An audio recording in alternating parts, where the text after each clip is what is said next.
Hello, Internet! This is Fanfiction, Contempt Theater 9002, and I'm your host, SneakyDevil.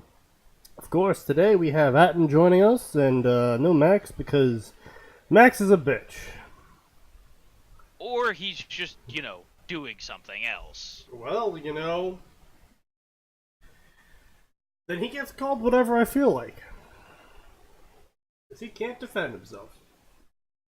Yeah, of course, this is everyone's favorite podcast concerning fanfiction and writing tips, tricks, and holy shit, what the f is that?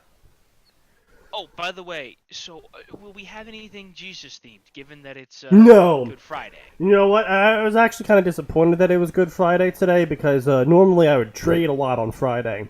Because it's Friday, and people are selling and buying, but, it's Good Friday. What are you talking about? Stocks. The stock market was closed today. Ah! Observing Good Friday. So, Yeah. Made my plans a little bit derailed. Well, then that's all the more reason for you to celebrate the man getting nailed to a stick of wood. Beechwood, thank you very much. Get it right, Atin. You have one job here?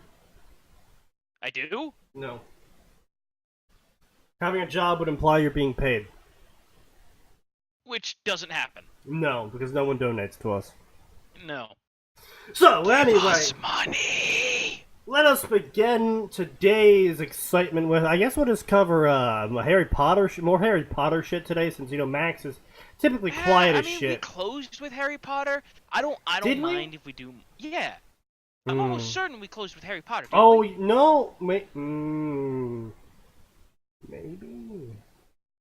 Isley, do your job. No, we closed. Oh, yes, you're right. It was a Ruby Harry Potter story. Yes. I am not insane. Yes, This yes, time. indeed. Right then. I'm sure you got something special, because you always have something special from Harry frickin' Potter. Well, I mean, we got quite. So basically, whenever Max is in here, I like to pick up stories that he's just not going to comment on, regardless. Well, no offense to Max, but that's the overwhelming majority of our stories. That's fair. Good morning. How are we today? What uncertain times? Oh, no, I read that wrong. Calvin says, "Good morning. How are we today? And what did we unearth?" Well, We have unearthed horrible things. We're doing okay.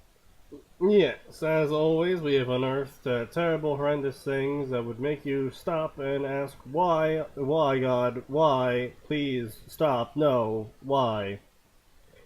You might even ask, my God, why have you forsaken me? Yeah, that is definitely a distinct possibility of certain subjects that may or may not come up in a sentence, yes. And yes, my goal is to fit as many Easter eggs for scripture as possible in on Good Friday. I appreciate your dedication to such. Now, today though, I guess it depends on our audience, if anyone has any opinions on what we should cover today besides Star Trek or Detective Conan, because I don't know shit about either of those. We got Harry Potter, Naruto, Worm, we got... I loved Detective Conan. That was my Dude, favorite I don't know show shit back in about the day. Detective Conan. Holy shit, who's shown up? This is Jorp. Hello, Jorp. Ah, yes, good to hear from you again.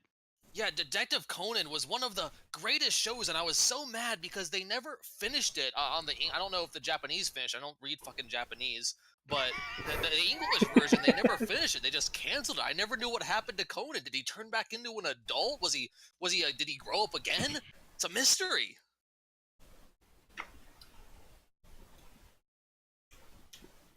We say, well, unfortunately, I don't know shit about Detective Conan either. So... I don't know shit about Detective Conan either. So. Oh, you guys, man, it's a good show. You should watch it. I get told that, but my response is the same to everything else as it is to that, which is, I'll put it on the list. Yeah. Hey, Yeah. how's the book list going? When are you gonna get to goddamn Sanderson? Dude, I have so much shit on this list. Dude, I will continue to beat that drum. Look, I appreciate you doing so, because I only have 400 various original stories to read that are not fanfiction related. Only. Only that many. Yeah. Yeah, so someone, Captain Calvin Cat said the story is apparently still ongoing. I was watching Detective Conan when I was like frickin' 12. Yeah, Man. no, it's a very long running series. Did he grow up? Is he old now? I mean, here's the thing, right? I would say, boy, that series has been going for a while. But, we've got shit that just, you've got shit that just refuses to die, like One Piece. Which, look, somewhere in the first 200 or 300 episodes is a really nice, decent story. Yep. We're currently on, like, 600. Well, look, see, my problems with One Piece stem from the visuals and the character design. So a lot of people liken Luffy to basically Naruto but pirates, and No. yeah, I know, but my problem is that with the art style of Naruto, you get some really nice scenes. Like the Well, and Zabuza. then you get some not so nice scenes. Yeah, I know, that but, like, scene you know- of Pain getting punched in the face for. Okay, and it, look, like- the budget for the Pain fight was really low. They had to draw Cran at one point. Don't you make this sound like whatchamacallit? Oh god, why can't I remember it? Getting the robot Shinji. Neon Genesis and Evangelion. Yeah. This is not Neon Genesis. It had some really nice scenes, like the Zabuza bridge scene. That was a very good scene. Yes. And that was very early on, and, it really, while they did deviate a lot from that sort of framing, that's what kind of sold me early on with it. With One Piece, you just have an annoying main character who's annoying and bitchy, proclaims he's going to be the king of the world, and then he goes out and beats people up until they all admit that he's king of the world. And he's annoying, and as far as the first 20 episodes I watched, I didn't like the visuals of it, I didn't like the character designs of it. I thought the whole thing went about in a very way. Well, here's my problem with it. They make it sound like this is going to be a grand adventure about searching for, essentially Blackbeard's treasure times 5. Yeah. And then they make it about the action and the fights, and that's not what I want. Like, when I hear this is a story about a dude looking for buried pirate treasure, I want Treasure Island. No, I get that, yeah. Also, You're watching anime. What do you expect? Also, the other minor... You know what? I wanted Treasure Planet done even better. I want Treasure Planet the anime. I'd be down for that. I'd be down for That's Treasure what I'm saying. Planet Like, the Treasure anime. Planet the anime would be amazing. Yeah. But no, see, my thing is with, especially with One Piece, is that the goal is to reach the end of the line, and, which is the line, for those who are unaware of One Piece, is the string of islands that is where all the pirates live. And the end of the line, which is the end of the string of the islands, is where the secret treasure to becoming the Pirate King is located. And the problem I have with this is, A, why the fuck has no one else gotten to this at this point? And it's like, okay, so as you progress from one part of the line to the other, everyone starts getting stronger and stronger and stronger, which I guess would make sense if this is the only land masses in the entire world, and everyone's trying to make it to the end of the line, except the majority of people are just pretty chill with just being where they are. And So it's just like, well, why are you here? Oh, I'm here because I'm stronger than everyone else around here. It's like, alright, so then why aren't you back in Bekenner Town being a fucking lord then, instead of being just a king of the pirates in this area? It's like, you know? Well, and the other thing that annoyed me, And then the other thing is the that, problem, of course, unless the line... Well, sorry, I'll finish my point. So the end of the line, is this a flat Earth? You know, like, what kind of shape of Earth is this? Because if the end of the line is closer to the beginner town, why did people just sail the other fucking direction? You know, it doesn't make actual sense in terms of cartography. Like, is this just a flat Earth where there's ocean on the left and there's ocean on the right, and then in a straight line it's just a never-ending stream of archipelago islands? Like, the author of One Piece is a flat earther. Yeah. So it's like, oh, so every guy is progressively stronger. Well, why are you here? Well, because I wasn't strong enough to beat the next guy. Okay. So this is just a bunch of sad Dark Souls NPCs, is what I'm hearing. No, you know what it is? It's the fucking League. It's the League in Pokemon all over again. Where every fucking trainer you encounter is just like, I couldn't get past this point, so I'm gonna challenge you here. That's straight up what One Piece is. It's just the final walk of the League. The path of the champion or whatever it is, but it's like never ends.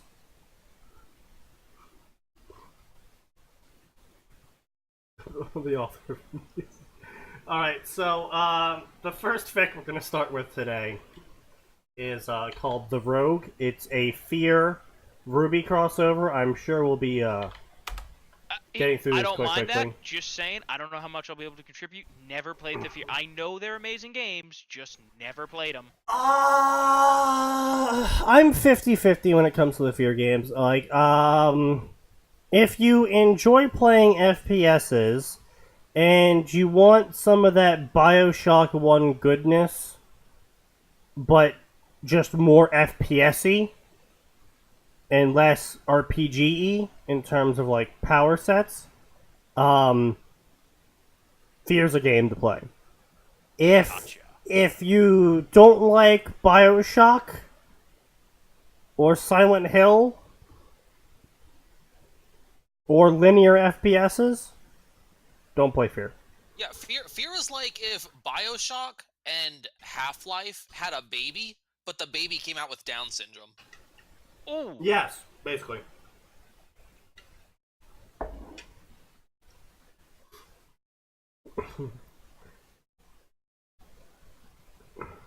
Get that doot spooky shit away from me.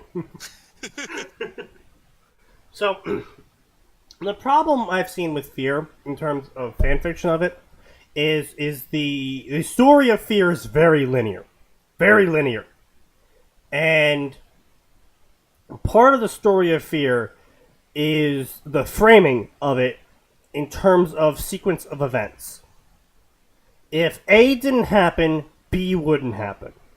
If B doesn't happen, C and D don't happen. You can't get past event C until, sub-event B happens. Like, it is a very straight line in how the Fear plot pans out. And they do that on purpose, of course, because A, it's an FPS. But it's to take pretty much... We need the game where we can guarantee they're going to go in a straight line. But it's to take pretty much any control from the player. Like, the player has basically zero control as to what happens in Fear. They're ordered to go places. It's just a constant stream of orders. You're never, like... there is no press F to pay respects moment, basically, in where it's like, yes, you have to do this, but you're given the option to do it. It's like, no, you have to go do this. That's it, period. Go do this. And it's like, oh, well, couldn't I just turn around at this point? No, explosions happen. The hallway you were just in is turned into a one-way wall. It's specifically the fear genre itself is set up to basically take any form of choice away from you. Which, and here's the thing, right? In and of itself is fine. Yeah, but my point is that it makes for terrible fan fiction, because fan fiction is about exploring options. Fear doesn't give you options. Right. Fear's entire premise is the taking away of options. Right. So pretty much, the fear section is dead as hell, and the fics that do exist for it are Generally bad because generally they don't really understand. yeah. I mean, I've occasionally seen some Harry Potter fear crosses that are like readable. One was called like Dux Ecta Est, some shit like that, like Well, basically Latin for like my light or some shit like that. And it was about Alma like breaking out and post Fear 1 finding her way to Harry or some shit.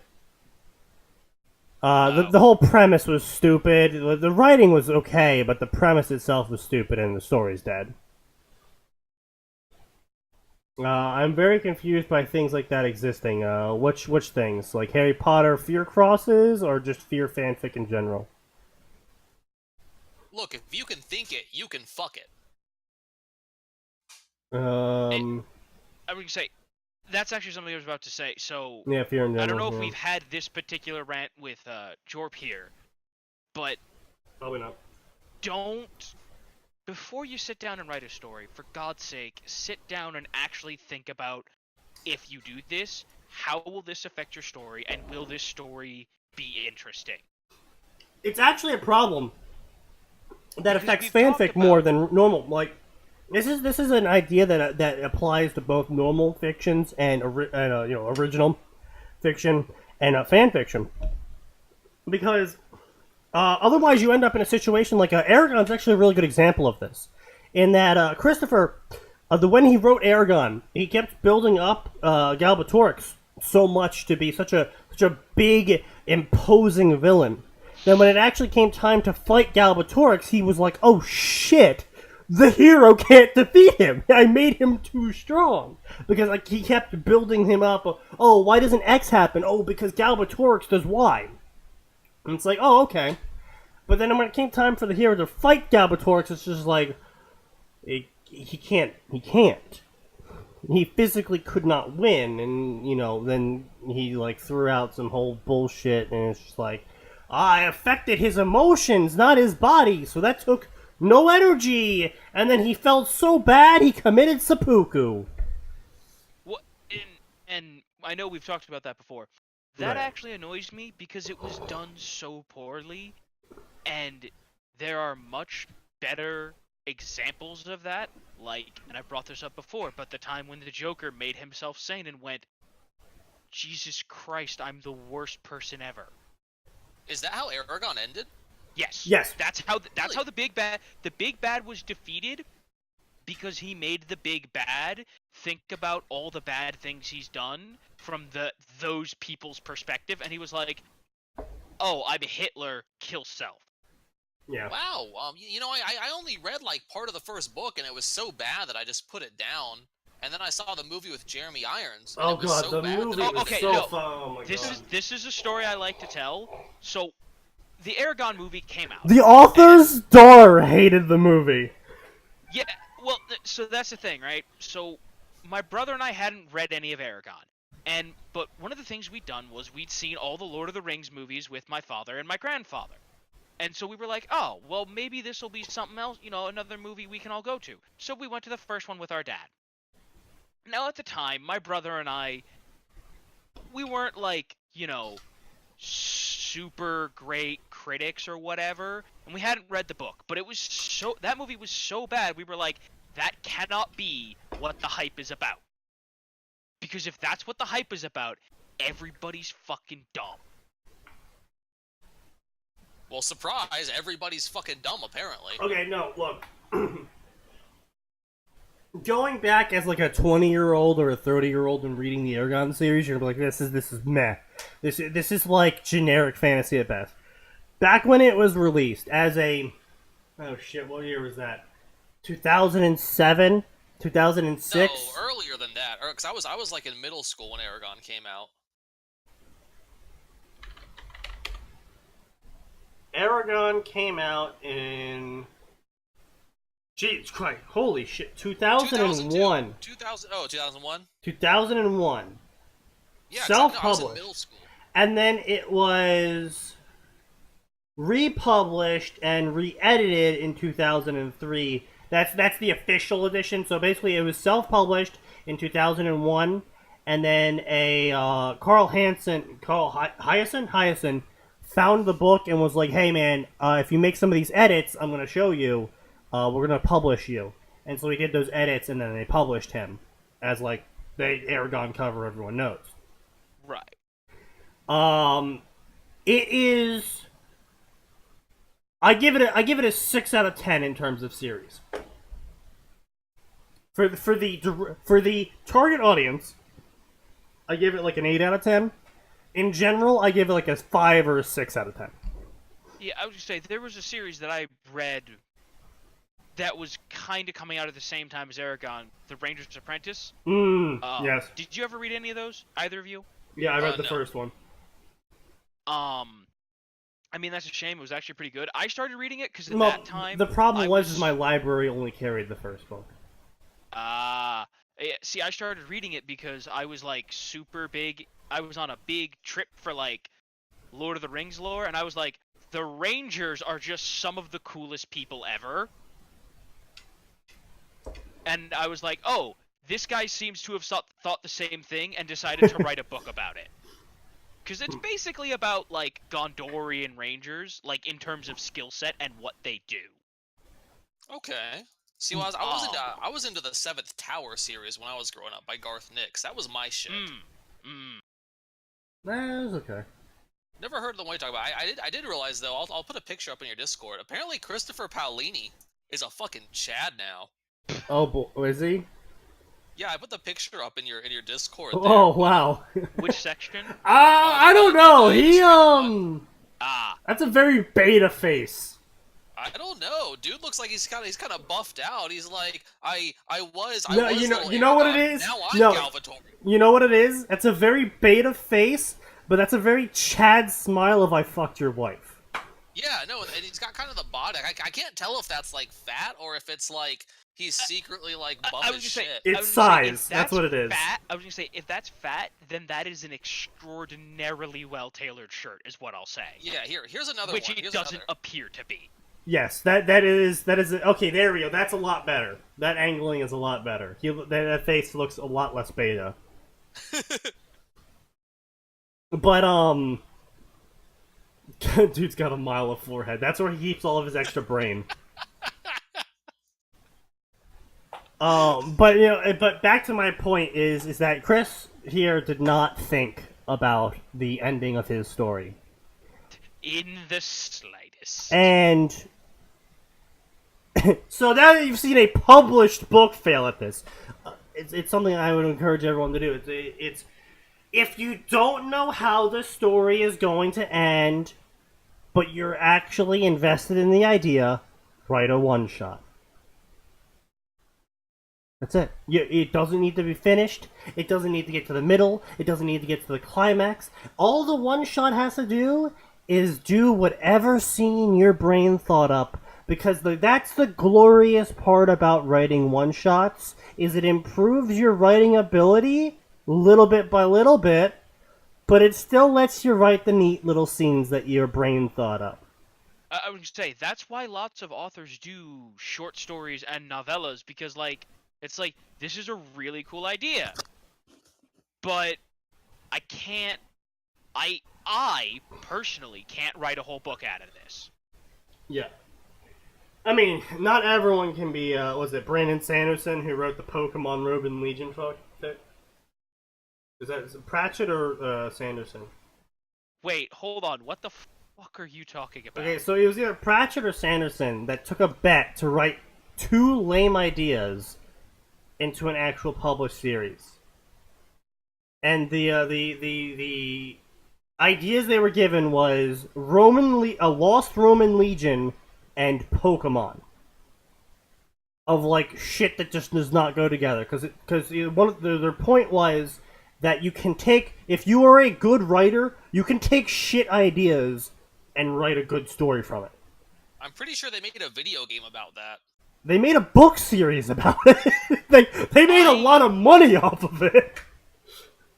I'm trying to think. If it was Sanderson, it might have been like one of his like young adult novels that I just haven't read because I don't have any interest in reading young adult novels anymore.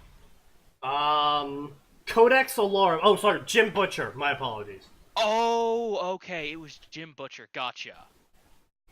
Yeah, so Codex Alarum, which it came from the idea of you can take a shit plot and turn it into something good. He proved him right. This was a drunken bet, by the way, and the guys made a shit ton of money off of it. But yeah, not everyone can be Jim Butcher. Not everyone can be Brandon Sanderson. Not everyone can be Terry Pratchett. I would say definitely not Terry Pratchett. But you can get better. You can improve. Not everyone can be Coral Laurent. Not everyone can be Vimes enthusiast. But you can get better. So, maybe checking into this podcast is the best way to get better, but you'll certainly learn what not to do. I'd say it's one of the worst. No, you'll certainly learn what not to do. Because the best way to learn what not to do is to see other people and go, wow, that was dumb. I'm not going to do that. Except here's the problem with that, Sneaky. How many times have we seen inspired by X story? And then we go and we're like, let's look at X story. And we're like, oh boy, X story looks like it's going to be bad.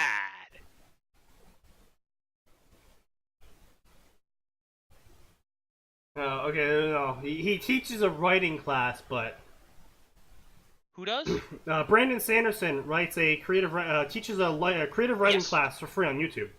Yeah, it's actually really good. That's where like people found out about Sanderson's Laws of Magic. Mm-hmm.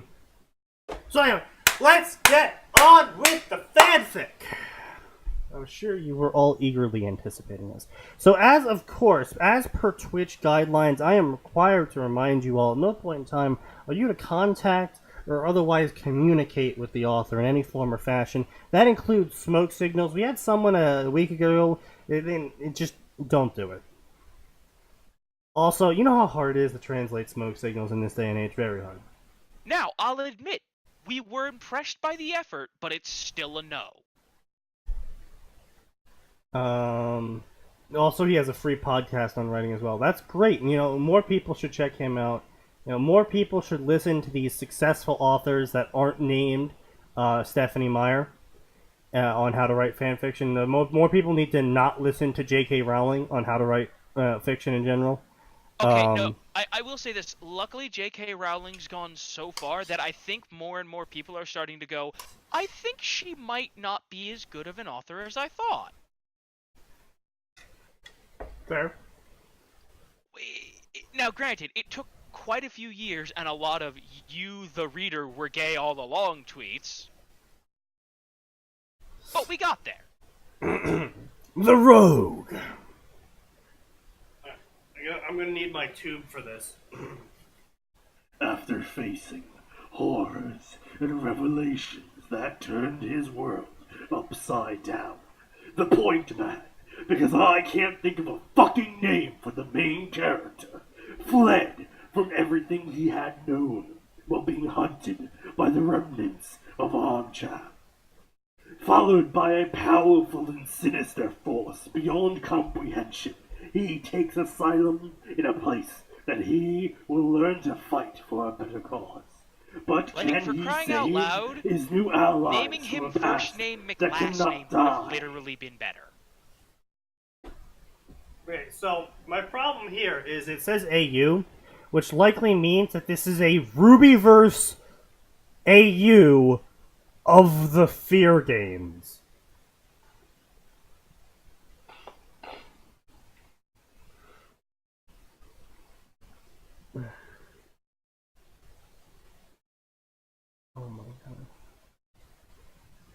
Ruby McFearface. I mean, honestly, that'd be a better name than Point Pen. Yeah, this is a Ruby Fear fusion. So basically, from what the author is saying, let's see. After signing my other story, lost cause, blah blah blah blah blah.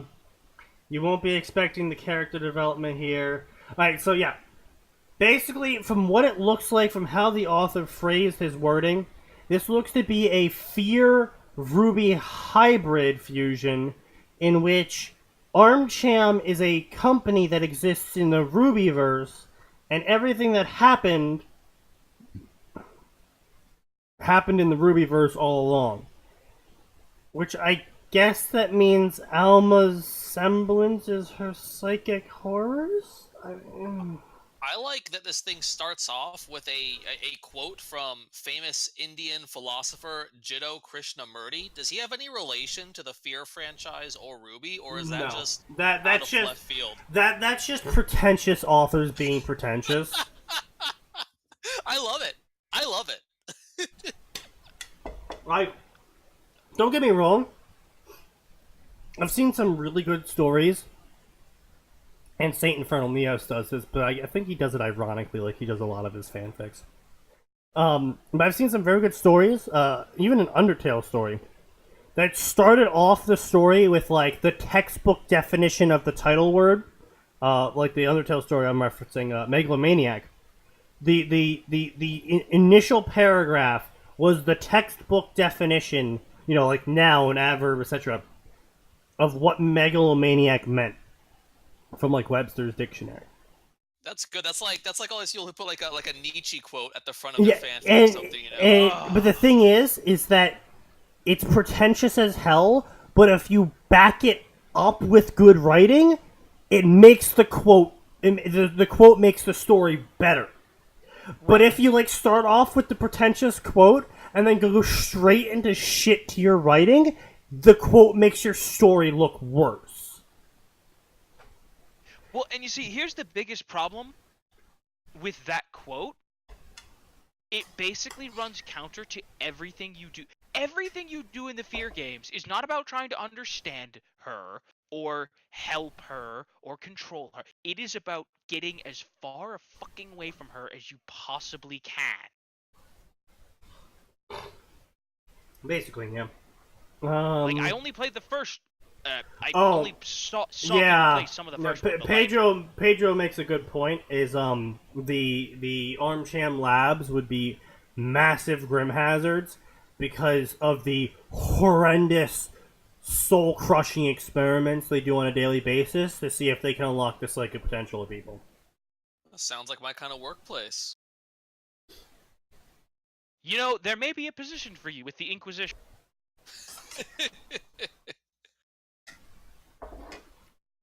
Anyway. I'm ready. I'm ready for the story, man. They hear they got bad motherfuckers in there, and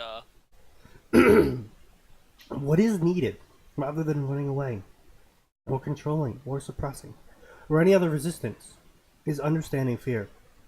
And that means watch it, learn it, about it, come directly into contact with it. We are able to learn about fear, not how to escape from it. Okay, so smaller problem. When a portal to another dimension opens up, and a tentacle made out of your co-workers' mangled bodies slithers out and starts groping for you, you don't take out a pen and paper and start writing down notes. You go, oh fuck, oh Jesus Christ, and either A, throw fire at it and then run, shoot it, B, shoot it then run, or C, run, or D, shoot it, set it on fire, and then run. What? Sneaky, you forgot option D. Continue to say, oh god, until it has its way with you. Of course, that's how the first 20 co-workers died. That's why there are 19 other tentacles. Let's see, what's the... I mean, you and I have not been watching the same animes, because I see what they do with those tentacles, and it was none of the options you gave. When are you going to revisit the fanfiction generator? We already passed April 1st. I don't know. maybe June or something. I don't know, man. Yeah. Shoot it, since you're in the U.S., or grab a fireman's axe. Napalm the area and then nuke it. Well, I mean, that's how they fixed Fear 1. Spoiler alert, the ending of Fear was they dropped a nuclear bomb on the facility. Didn't Alma, like, join your party in the later games or something? I don't... She tried to help you in, like, 3 because she wanted your D? Wait, Something? what?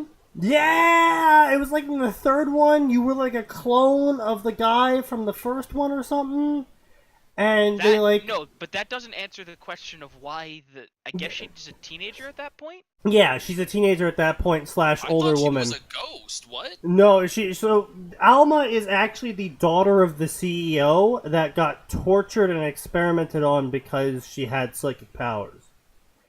And it was like Well, you know what? I do respect that CEO a little bit more. He was committed to his goal of getting psychic potential. He didn't let annoying things like paternal feelings get in his way. No, on the wiki it says she's 47. Yeah, so some weird shit happened and she like switches between being a 7-year-old girl, a 15-year-old woman, and like 47.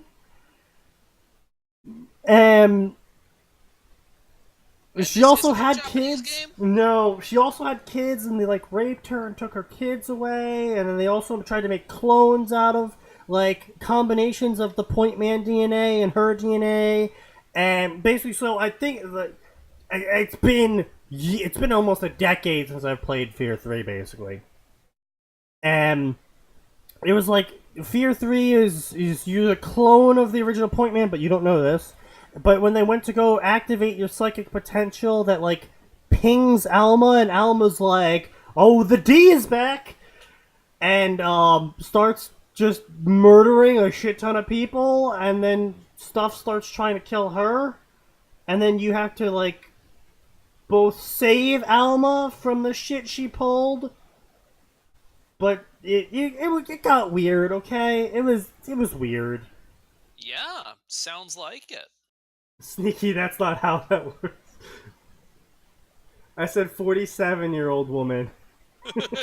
Sure you did. Also, that's how it works in Japan. Heyo! 2 bombs. Not enough. Anyway, let's get. I mean, one could argue that it was one too many. Anyway, give me back my baby. You will be God among men. No, I heard you are a bad motherfucker for a kid. I hope it's true. Who says that to anyone ever? I don't know. Kill them. You still don't know, do you? What you are, why you're here, what's the first thing you remember, what's your given name, where were you born, you have no history. That's right, yeah, Point Man was a clone, right. Well, at least got that part right. Kill them. Oh God, no, help me, no. Kill them. You and I were born from the same mother. Kill them all. I know who you are, my baby. Oh, that's right, Alma was your mother. Sort of. You were a clone of her kid or something. Look, the Fear series is just fucking weird, okay? Okay, on a scale of 1 to Kingdom Hearts. It's basically Kingdom Hearts, but Silent Hill. Could we get a Kingdom Hearts Silent Hill crossover? That'd be pretty cool. That will never happen. We can make it happen. I would love for it to happen. Well, first of all, it would make, like, the base plot of Silent Hill completely irrelevant. We're trapped in this town! There's something locking us in here! Magic key of unlocking. Sora! What world are we in this time? Some motherfucker comes running up. I'm looking for a little girl. We're leaving, and we're never coming back.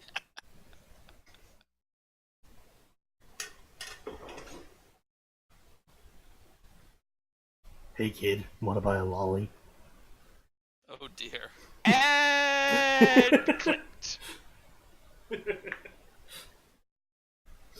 You've let them, you've given them far too many opportunities to isolate audio. I know, it's great. Can one hit the zombies from Silent Hill with a Keyblade? I guess. I don't know. It's a magic weapon. Dull gray eyes snapped open before the one they were attached to sprung up from the bed, pistol in hand that slowly swept the room from one corner to the last corner, as they searched for something that wasn't seen. But that didn't mean that nothing was there.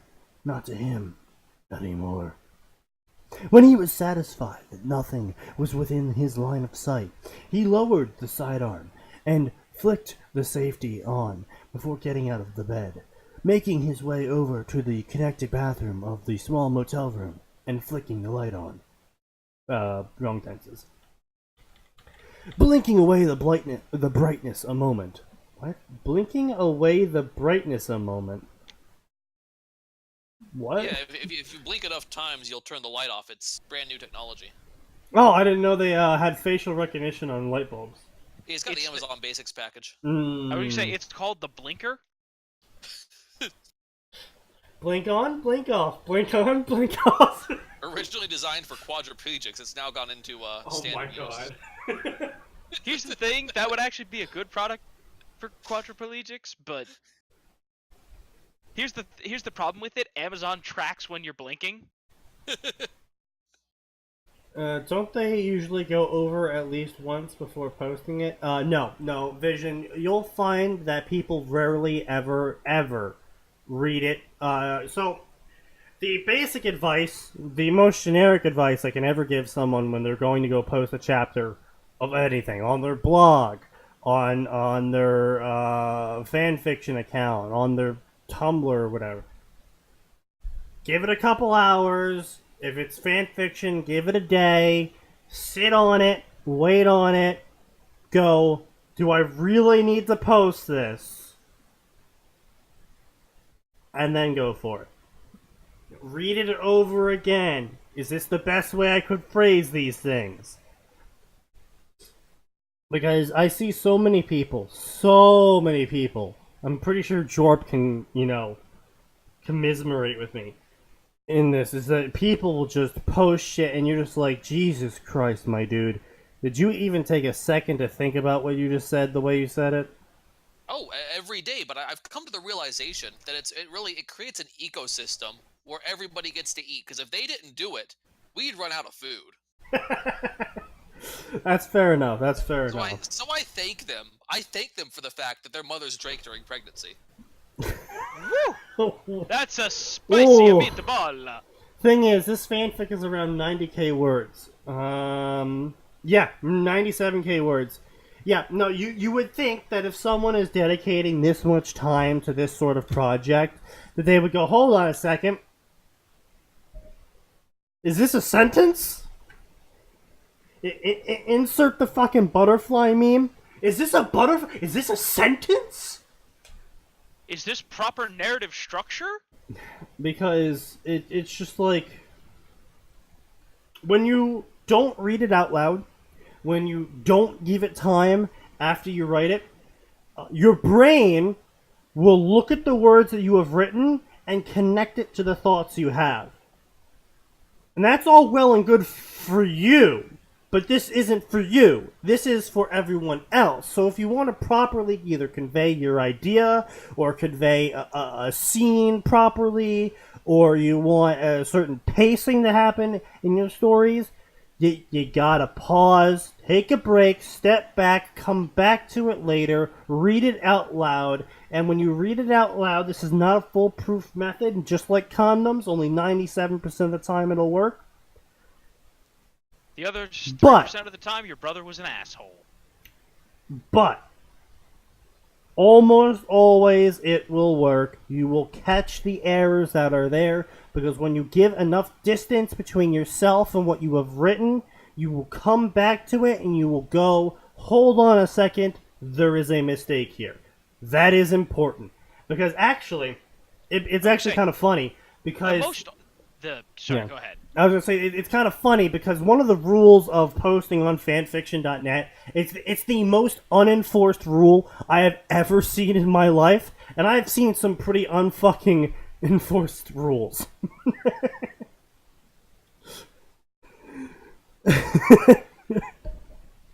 I've seen so Anyway. many unenforced. Point being, is that one of the rules you agree to when you post a fanfiction on fanfiction.net is that to the best of your ability, you have done everything in your power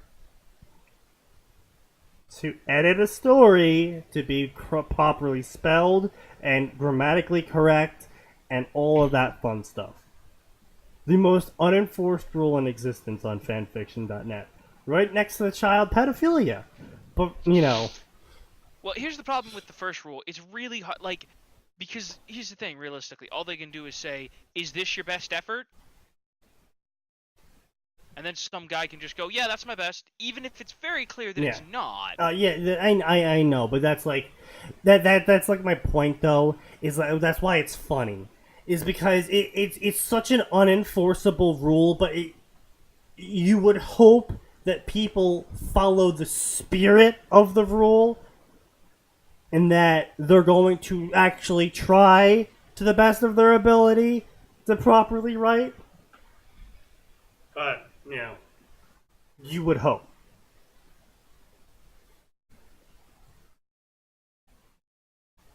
I mean, frankly, you're asking way too much of these people, man. I clearly am. But let us continue. I mean, look, if they had real talent, they'd be writing books. But do continue. Well, no. To be fair, there's other people on here like Igneous Die, right? He's a artist that worked on Deus Ex. He's a big sci-fi guy, artist that is, and he's written fan fiction, which is Deus Ex Human Revolution Mass Effect Fusion World crossover. In that the humanity that meets the aliens in Mass Effect is the Deus Ex Human Revolution humanity. It's like a 1.3 million word story or some shit. Oof. I might go read that. The main problem with it is that it's completely original content. Like, this guy is a passionate lover of sci-fi, and because of that, he's written completely original ships, military structures, worlds, entire arcs where the only character that is not an original character is Adam Jensen. Oh. So this is new Deus Ex, not the old good Deus Ex. Yes, this is Human Revolution, the prequel to Mankind Divided. Like you say, now, to be fair, he can't be blamed for that. He was an artist, not a writer. Yeah. Okay. But he was a big fan of the original Deus Exes, and the storyline does, however, follow the new story timeline. Well, here's the thing. The new timeline isn't all bad. But personally, he does an excellent job of portraying Adam Jensen. The humor is humorous. The characters feel like not cardboard cutouts and actual characters. But the one downside is, of course, that being that it is completely original, he has a significant update delay between chapters. But each chapter is like 50k words, so it's basically its own fucking novella. You can forget what happened previously easily. And it's a bit much to read it all each time a chapter comes out. But it definitely, if anything else, put it on a list of fix to read when they are completed. Because it's not like this guy's hard on his luck anytime soon. Like he is a gainfully employed individual in a series / genre that is never going away. And he's quite good at his job. I feel. If you ever checked out his DeviantArt page, he is a very good graphic artist for sci-fi shit. I think that to most of the writers, crapping out fanfics is a hobby, nothing to be taken very seriously, because if you bring in rereading what you've done and working out the kinks, you would call it work, and then most people say, meh, get out. Yes. I understand that, Calvin, and I understand that's a key part in the whole, fan fiction community. Is a lot of people just view it as a... I wouldn't even call it a hobby, because hobbies you still try. Like, playing Dota is a hobby. That doesn't mean I'm just going to not get better. Like, just because I play a video game as a hobby doesn't mean I'm not going to try and get better at the video game. Just because it's extra work to get better at the video game doesn't mean I'm going to stop playing video games because it's more work to get better at them. Just because, back when I played soccer as a hobby, just because it was a hobby that I played soccer doesn't mean I didn't try and get better at playing soccer. Does anyone here fish? Either of you fish? Everyone fishing? I have fished. I do not fish as a hobby. Right. For compliments. So my stepfather, for example, he fishes as a hobby. He doesn't need to do it for food. He doesn't need to do it for money. He just fishes as a hobby. Doesn't mean he doesn't try and get better at it. Doesn't mean he doesn't put in hours, when he has the free time, looking up fishing articles, looking up fishing tips, what rods to use, what techniques to use, in what areas.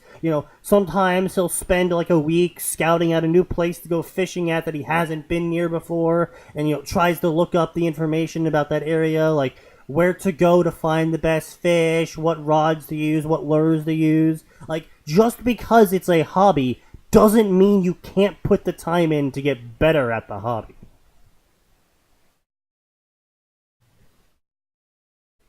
Yeah, but I repeat, you're asking too much of these people. They don't have the mental capacity to do that. And that's honestly, I honestly believe that's the case with some people, because there is some people that have fics that we've checked out and they've been just god awful, and we're like, holy crap, because you got to keep in mind this is stuff that's on the front page. This is recently updated fics, and we'll be like, all right, how long have they been writing? This is awful.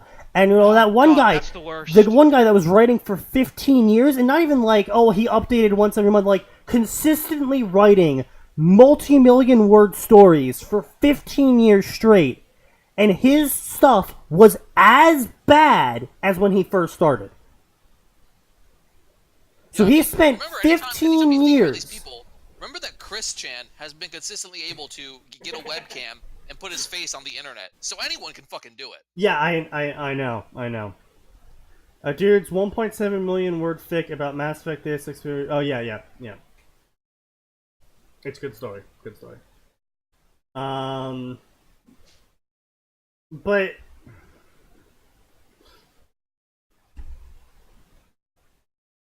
wouldn't you improve in some way? You would think you only improve at something when you want to improve at it. If as Calvin's suggesting that some people just mash the keyboard a bunch, go, yep, that's fine, slam the send button, and then they just move on to the next chapter. They don't take any time to think about it. They don't take any time to think about making the characters more than cardboard cutouts. They don't take any time to do anything besides just hit the submit button over and over again. You're not going to get better at it. Just doing something over and over again does not make you better at it. In fact, it's going to make you worse because it'll reinforce bad habits. That's true. I was going to make a joke about how if that was true, then old people would be like the fucking reigning champions of taking a shit, but they take the longest.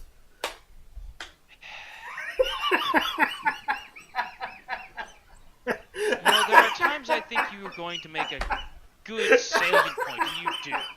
And then there are times you make jokes that I'm not even going to qualify as entertaining.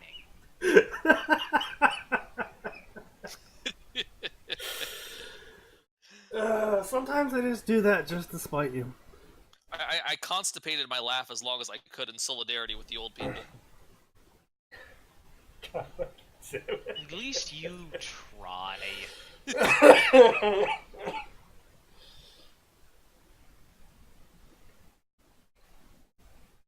I think Sneaky Devil was trying to get the stream kicked offline. What? No! I am completely within Twitch guidelines. Why don't people want to get better? It's really easy if you take your time with it. Some people are content with where they are. Some people don't like being told they're doing things wrong. I know I've encountered plenty of people. I've shown responses that I've gotten on this podcast from people that I left reviews for on this podcast. And you've all seen them. Well, I mean, maybe not all of you have seen them, but the records are there. Some of these people do not like that I disliked their story. Yes, I've sent everything from raging flame posts to actually constructive criticism, and I've gotten the same response across the board, is I've been told to fuck off by all of them. Doesn't matter how I word my criticism, by the sheer fact that I'm giving them criticism, I'm somehow personally attacking them.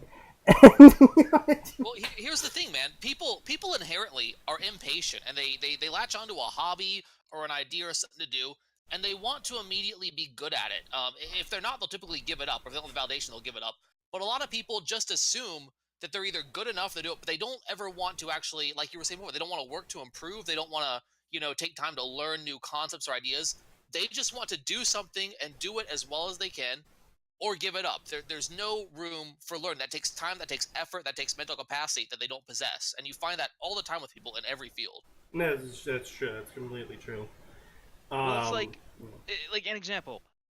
I really like Gundam. So when I found out there were a bunch of Gundam models, I was like, that were much easier to put together than most other models. That they all snap together. You don't have to glue anything together. You don't have to file, edges and stuff off. I was like, this is great.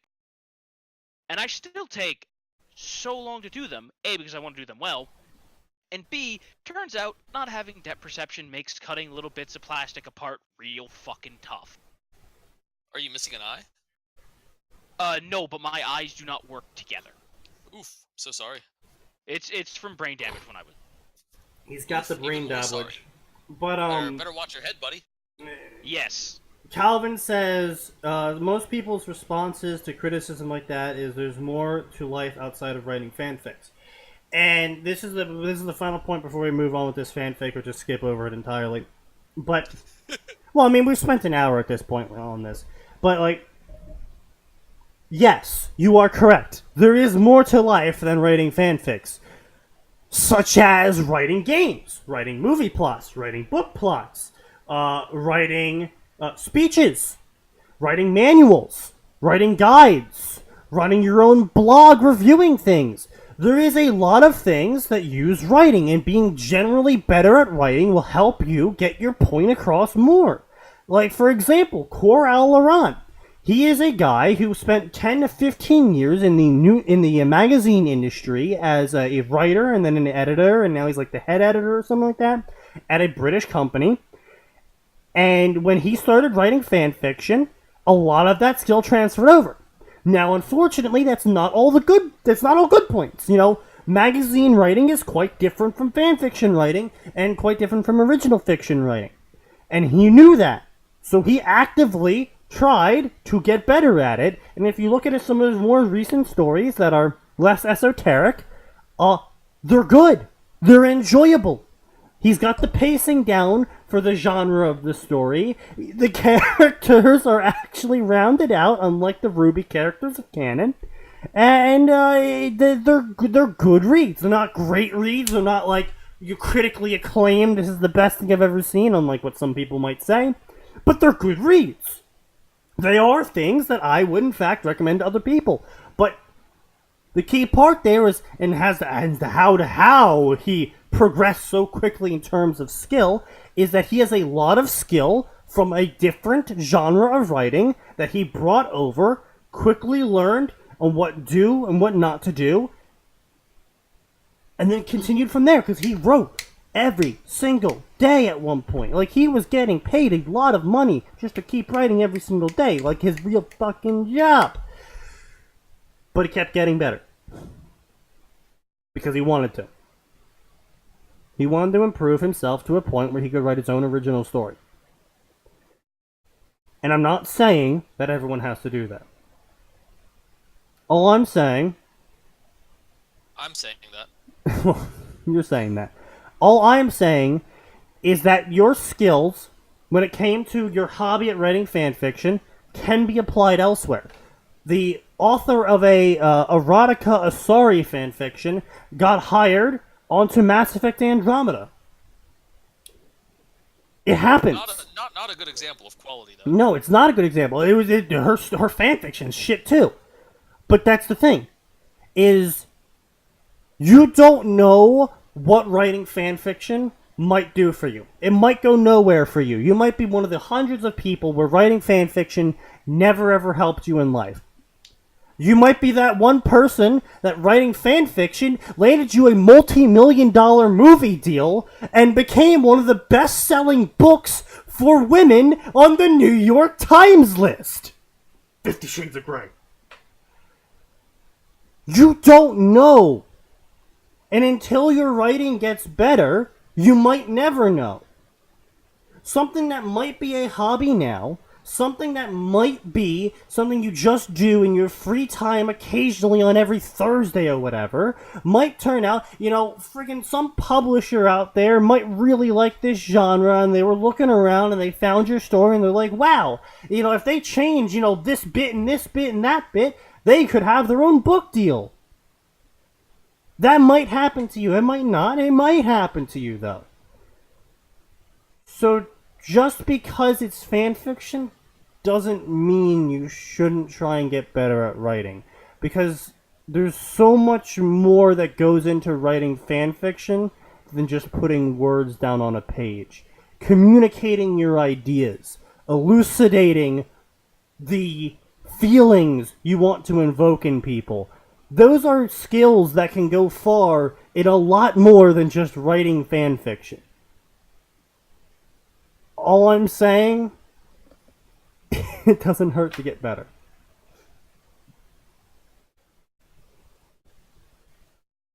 Well, that was sage, sir. Sage. Let me say, it's the longest he's gone making a salient point without being an asshole in like 10 years. Man, better keep that one for posterity. Sneaky tells us why writing matters. Start that hashtag, I'm sure it'll go places.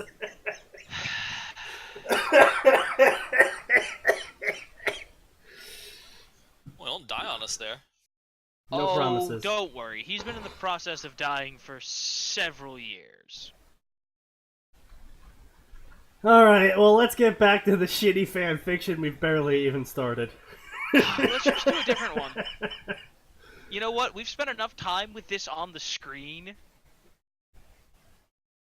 Fair enough. Alright, let's just accelerate through this then. So, blah blah blah, character description, angled, jagged Chad, he's awesome and amazing, memory flashback, then the memory stopped, and he doesn't have any memories of anything, Atlas military, child soldier, nickname was Wraith, he transferred to Project Fear, alright, so it looks like a shitty integration into, the Ruby world. They were a Black Ops hunter group. God.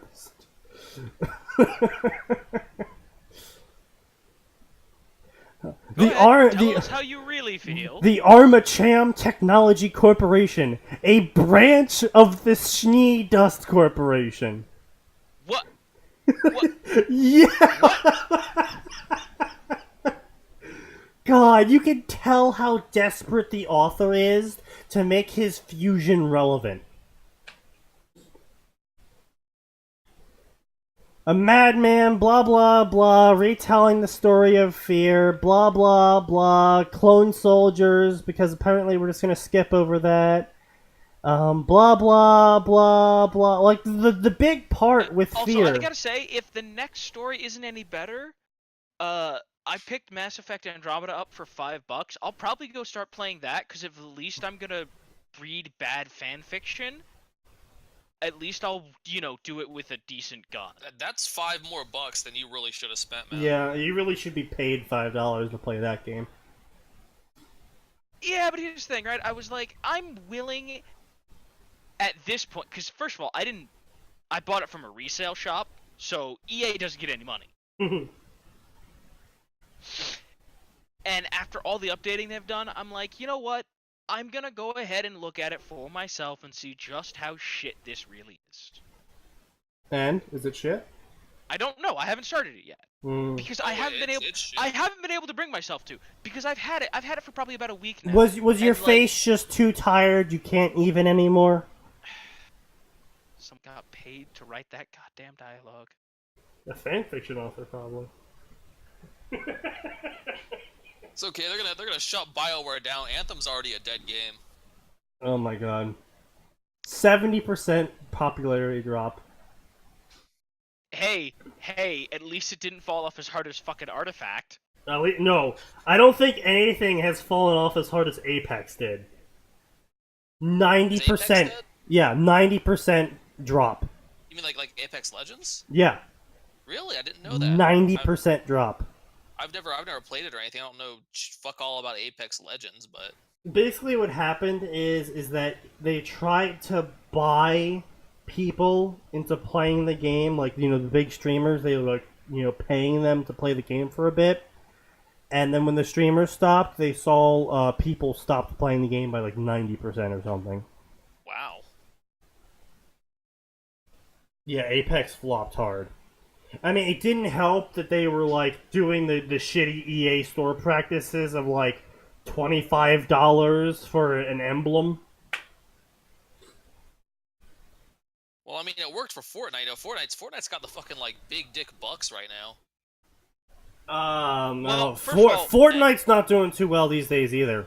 I would say, well, Out of the loop. first of all, in fairness to Fortnite, words I don't really want to say, but they weren't charging $25 for a sticker, essentially.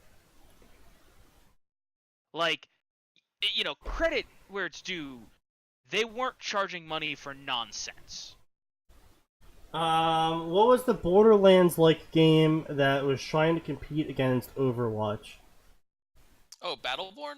Oh, Battleborn, yeah. Battleborn. Woo! That died that fast. one, okay. Okay, there's a difference there, though, Vision. Is that one that one was dead on arrival? Like, it didn't have a player base to flop with. Yeah, really. All the games we're talking about had large player bases that just jumped off a cliff. Anyway, so blah blah blah, bad integration, blah blah blah, hallucinations. Point Man was actually Alma's son, and Paxton was his little brother. Blah blah blah. Blah blah. Alma helped Paxton start all this. Blah blah. Project Origin. Blah blah. Fear 3. Blah blah blah blah. The survivors fled the event, and the town was wiped out, and blah blah blah blah blah blah. People are dying. He was dismissed from Fear. Blah blah blah. Blah blah. The teen looked at the mirror and was like edgy, and looked at the mirror. The teen.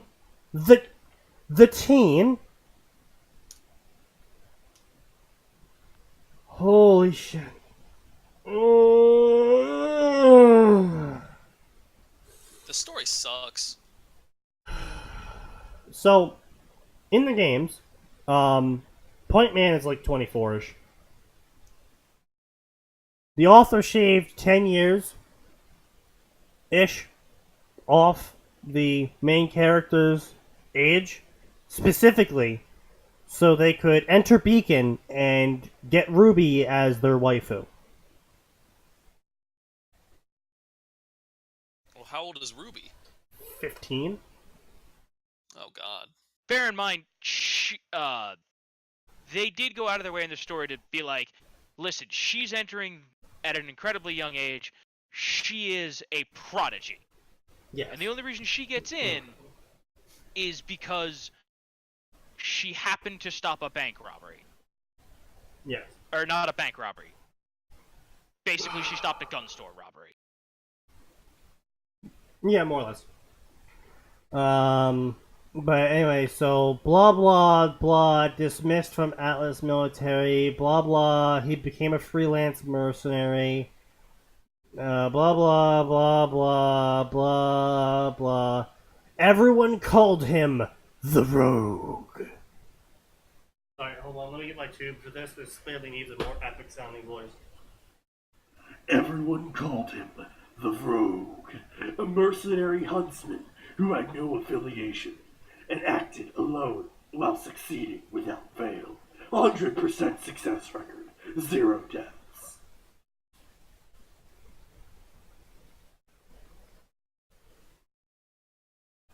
Turning off the water and light, he blah blah blah blah blah, he's brushing his teeth or something. Blah blah, the author thinks that guns from fear exist in Rubyverse. Blah blah. Blah blah blah. He wears a black balaclava with a skull on it because gotta be edgy, yo. Of course he fucking does. His real name's actually Adrian Wade, and he just remembered it, and he shook away the thought and moving on and blah blah blah. Come back to me, my baby. Corner of the vision, Alma was there. He shook his head. She wasn't there anymore. He's wandering around the forest. Blah blah blah. Then the Grimm suddenly flooded out of the forest to surround him. You know, epic action scenes where he is using bullet time, which is actually fair enough. Fair enough, author. Bullet time's actually a power you have in Fear, because you know you are related to Alma, the strongest psychic in existence. Blah blah, bullet time, epic Neo scene in terms of, you know, Matrix, not Neo in terms of Ruby. Blah blah, bullets, he's shooting all the Beowulfs, blah blah, he looked up at the shattered moon. Blah blah blah, just out of sight, another individual was watching this happen, coated in red energy, and she had a bullet in her forehead. Oh no, he had a bullet in his forehead. It was Paxton! And Paxton watching all of this. And you can't run from your past, brother. You will feel the wrath of our family's wrath, Wraith thing. Blah blah blah. Everyone must die because I had a shitty time. Edgy, edgy, blah blah blah. Wow, that was a really intriguing story that really hooked me in. It sucked. No, but on all seriousness, like, this is not how you start. Maybe start chapter 2 like this. This is not how you start chapter 1. Do not start with just random quotes with every other line being like "kill them" or something like that. That was the only part of the story I found entertaining. Otherwise, it's just like endless trash prose. And now, in fairness, I'm not familiar with either series, but I've been unfamiliar with series on here with these stories before. This is probably the worst endless trash prose I've ever sat through. On this fanfiction. I would call this the worst story you've probably ever put on here. Like bar none. This is the worst story you have ever put on. No, there has been far worse. We have found far worse. There has been stories that have been so bad, I had to end the podcast early because it made me depressed. At least there's humor value in that, though. There's entertainment value in that. No. Those are not the ones that were humorous. So like, there is a scale that I use. It's called the -10 to +10 scale. And -10 is, it's so bad it's funny. +10 is, it's a great story. And then 0 is where it's just garbage. Well, give this one a straight glass of milk that's actually someone's cum that you dumped a My Little Pony figure in. Basically. That's oddly specific. I love the edgy tube. It's my favorite co-host.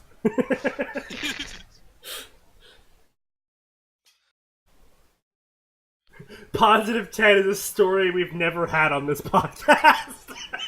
I mean, they are correct about that. So, like, honestly, like, -1 isn't as bad as, like, -3. Because, like, -1 it's just a bad, like, it was like, ugh. Like, where the true disgust comes in is, like, -3 to, you know, like, -2 to -4 is where the real disgust comes in. Because it's not so bad it's funny yet. Because, like, that's, like, -10, where you just can't stop laughing because of how bad it is. We've had plenty of those on this podcast. But it's like, the -2 to -4 range is where it's so bad, but it's also not funny. Well, no, I was gonna say the absolute worst is probably sitting right at -8, where it's just like, this is just infuriatingly shitty. I would say that's more like 6, because 8's up there with it starting to get funny. You know what?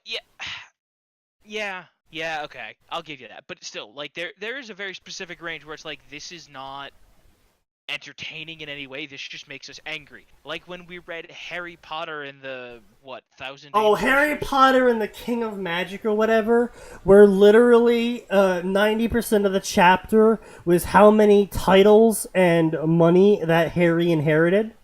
Oh yeah, that one was terrible. Like, Jesus Christ, it was like reading the book of Deuteronomy, which, for those who haven't read the Bible, is literally just a list of stuff. Yeah, it was. Oh my god, it was so bad.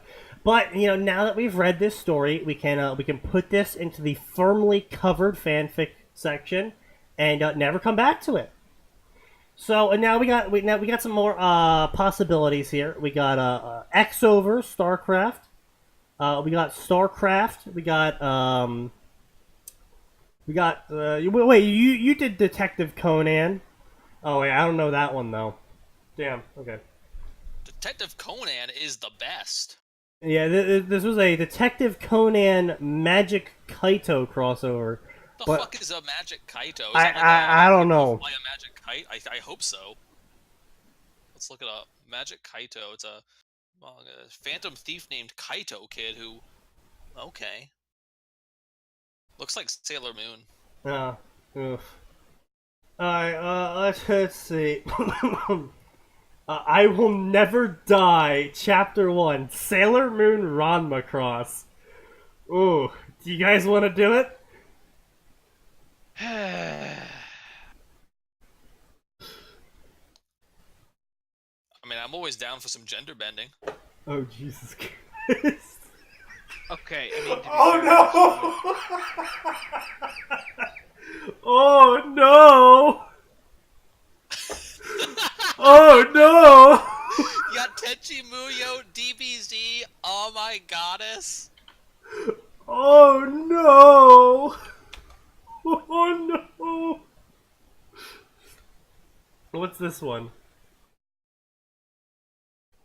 Doing something over and over again does not make you better at it. In fact,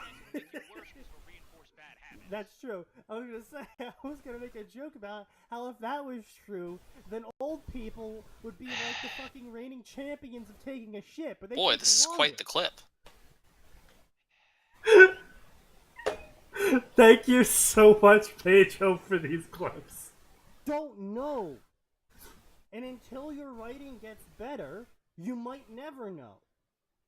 Something that might be a hobby now, something that might be something you just do. This has a great opening. Shenron, I wish to be back in my world, said a young blue-gray-eyed pigtailed. A blue-gray-eyed pigtailed what? Oh, Jesus Christ. You already know it's a masterpiece. Alright, I'm popping the cap on this vodka. Let's get ready. This sentence has no subject. Oh, Jesus Christ. Here we fucking go again. Okay. I Will Never Die, a Sailor Moon Ranma crossover. 2 years ago, Ranma was killed by portal that Hopposi, incorrect spelling of Hopposi, summoned. Ranma was transported to the Dragon Ball Z world, and after 2 years, he finally returned home. However, things won't ever be the same. I don't own the following: Dragon Ball Z, Ranma 1/2, Sailor Moon, Tenchi Muyo, and I'm a Goddess. Alright, so Tenchi Muyo was actually a really good short series. I only watched the anime of it because I had a friend of a roommate that was really into that, and he was like, "You have to watch this if you watch anime with me." And I was like, Oh, all Tenchi right. Muyo is great. Tenchi Universe is great. Tenchi in Tokyo is kind of. Yeah, that's what he said. We only watched like the first 2 seasons. Oh well, it's good stuff. It's quality entertainment. Yeah. Jorp needs to have his own edgy gender bent. You know what, Birdie? You should draw the 3 of us as gender bent chibis. There you go. Yeah, that. Except I'm not chibi because I disavow. You disavow chibis? Yeah. That doesn't matter. The internet, listen. But when don't the you know, internet's drawing- Jorp? There is fine people on both sides. No, there's not.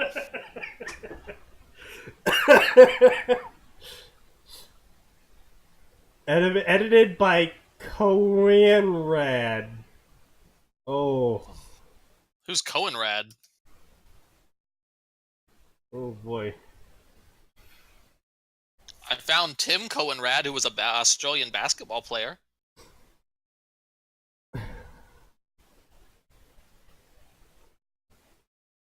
I don't draw chibis. Birdie, you draw chibis. Literally every single piece of art you have posted has been a chibi. She might mean she doesn't do people. Well, you know, maybe she Or needs maybe, to or maybe you expand guys. I horizons. understand Aiden not having the depth perception, but it was don't draw chibis. There was no I in that sentence. I draw dragons, not people. Then Draw us all as dragons gender with bent miniskirts. dragons. Then come on. Yeah, with mini skirts Exactly. That's how you can tell they're female. and thigh high boots. I want the best absolute territory on my shit. Legs that go for miles. Yeah. Also, I mean, here's the thing, right? Go ahead, draw the miniskirts. Just remember, if for whatever reason you people hate yourselves and want to see Sneaky in a maid outfit, it will cost you $10,000. Think I'll be okay. It's 15K. You're right. It was 50. Right? No. No, but weren't we offering like if they gave us enough to get all 3 of us in, we'd 10K offer them a was deal? you. I said 15K for me, and then Max Right. insisted he got his own 15K. But then he still wouldn't do it. Yes. We need to get into this. The story is I'm looking through this. The story is a masterpiece, you guys. Alright, so yeah, let's get into it. Uh, Before you read, I want to say this takes place 2 years after end of Sailor Moon. Ranma 1/2 is after the failed wedding. This story will be unique since I want something that hasn't been done before, so it might be a bit bizarre. Alright, so before we get into this, I'm sorry, Jorp, but this is something that makes me so angry when people write fan fictions, is they don't write a fan fiction, they write their daydream. Well, look, this is his first fucking fanfic, so no flames, please. Well, too bad. I'm turning the heat up. This is going to be going this is going to dumpster fire spice levels. So, Oh man. I don't want to hear your daydream. I want to hear your story. I want to hear your campfire story. I don't want to hear your daydream. There is a difference between the two. The daydream is just some stupid shit that doesn't make sense, that you just thought up at one moment and were like, wow, that was so awesome. But then when you try to tell anyone else that, they go, the fuck are you on? This was his first and also his last fanfic. That's sad. He committed Sudoku. I like that he says he wants it to be original, but if you go through his favorites list, literally half of his favorites are also about Ranma being sent to another world. Well, that's the other thing, is that people are like, I want this idea to be original. I want it to do something that's never been done before. That's how we got shit like male pregnancy, Harry times Snape. Like, I don't care that it's unique. It's bad. It is objectively bad. I don't care that it's never been done before. There is some ideas that are just bad. I would say that just goes back to us saying, consider if it really needs to exist. Like I am all down. Don't get me wrong though. I am down for Ranma ends up in DBZ, gets Saiyan levels of strong, and then comes back into Ranma for like a 3-chapter romp where he just goes Saiyan on everyone. I would read that if you did it in a humorous style. And fuck you, fuck you, fuck you, fuck you. Like I would honestly read that if it was written in like a complete tongue-in-cheek style, because that's not what Ranma is though at his core. Ranma is all about not escalating until other person escalates. Like he won't use his new move until they take it to the next level. And when he gets beaten, because he does often, that's another thing I see often in the Ranma section, is they're like, oh, Ranma just beats everyone. No, Ranma loses really often. Like, she basically pioneered the whole shonen section in terms of the formula with Ranma. Because that Ranma was like, what, 81, 93 or something like that? Oh, it was a while ago. Yeah, It's Ranma's old school, like, dude. she basically pioneered this section. In, like, 89. the formula on how to write shonen, I want to say basically came from her, in terms of the fighting section. Not maybe the mech section, but that pretty much everything I've seen, maybe Fist of the North Star pioneered it before her. When was Fist of the North Star? 83? Oh, that was the 80s too, I think. The 83? 84. Okay. Yeah, That was the first episode of the anime anyway. I don't know when the Okay, yeah, so the manga started in 83. Yeah, basically, yeah. I feel so good. I'm getting this shit right. But those two stories basically wrote the formula on how to do action, especially because I don't know too much about Fist of North Star. Besides the memes, of course, I've It's watched a fucking maybe masterpiece. I'm sure it is. It's just one of those, another thing that I just have to get around to doing. And it's on the list of, like, the other 50 animes that I want to see, But there's a formula to it, and it's kind of irritating when that formula isn't followed, because that's how the character is set up. They're set up to follow this formula, and then you're like, but what if they just didn't follow the formula? Also, what if they just didn't act like the character? It's like writing a Captain America story where Captain America just kills all the bad guys that aren't Nazis. I mean, That aren't Nazis. He does a fair amount of Nazi killing.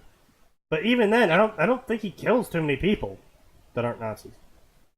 it Does he? largely depends. There have been some times when he's gotten rather murderous. That's fair. But, it's...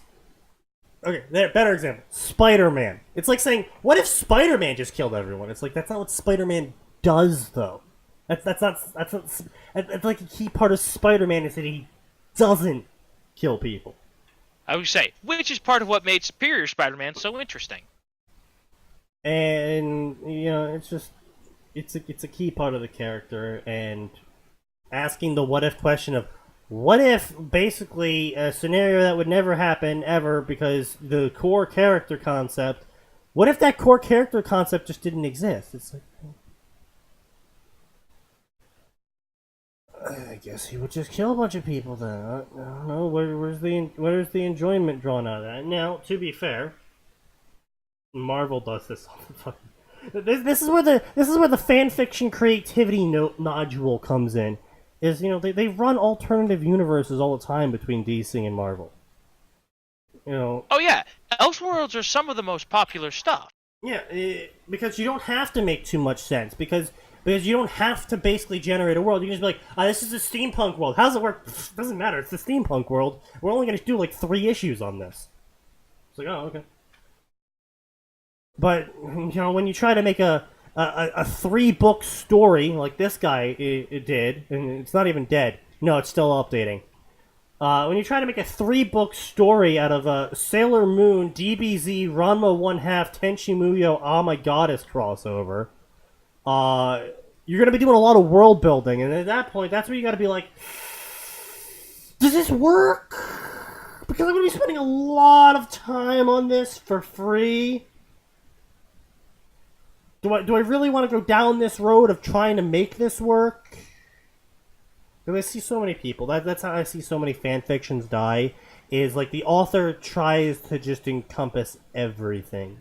Which is like, again, I can use my own fan fiction as an example in this case. The Naruto Ruby Cross I tried to write. My goal was to try and write what would happen realistically, I'm not saying our life realistically, I'm saying in the sequence of events we're given in Ruby, the characterizations we're given in Ruby, the characterization we're given with Naruto, what would happen in a believable chain of events if Naruto ended up there when he was 5. Problem with that is then I have to flesh the world out then. And in fleshing the world out, I've revealed a shit ton of plot holes that I did not make, that just generally existed in Ruby, because Ruby does not do world building in terms of the background world. They do world building in terms of the big bad, and these are the people you have to fight soon, and here's your kooky character of the day. That's the sort of world building they do in Ruby. They don't do the world building of, like, how does the hunter system work? Is there anti-human huntsmen? Do they have a special name for it? Why is it only Atlas that has specialists? Do the other countries have their own version of the government-sponsored huntsman? How do the huntsman system works in the other country? None of that is in Ruby. So that's shit that if I wanted to write a story in the way I portrayed it, would have to come up with, and then that's where I ran into problems, because there's so much shit. And that's the sort of stuff that you have to plan for.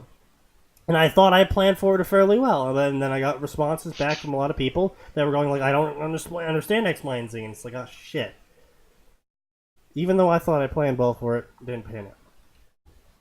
But anyway, let's get into the story. I'm rambling now.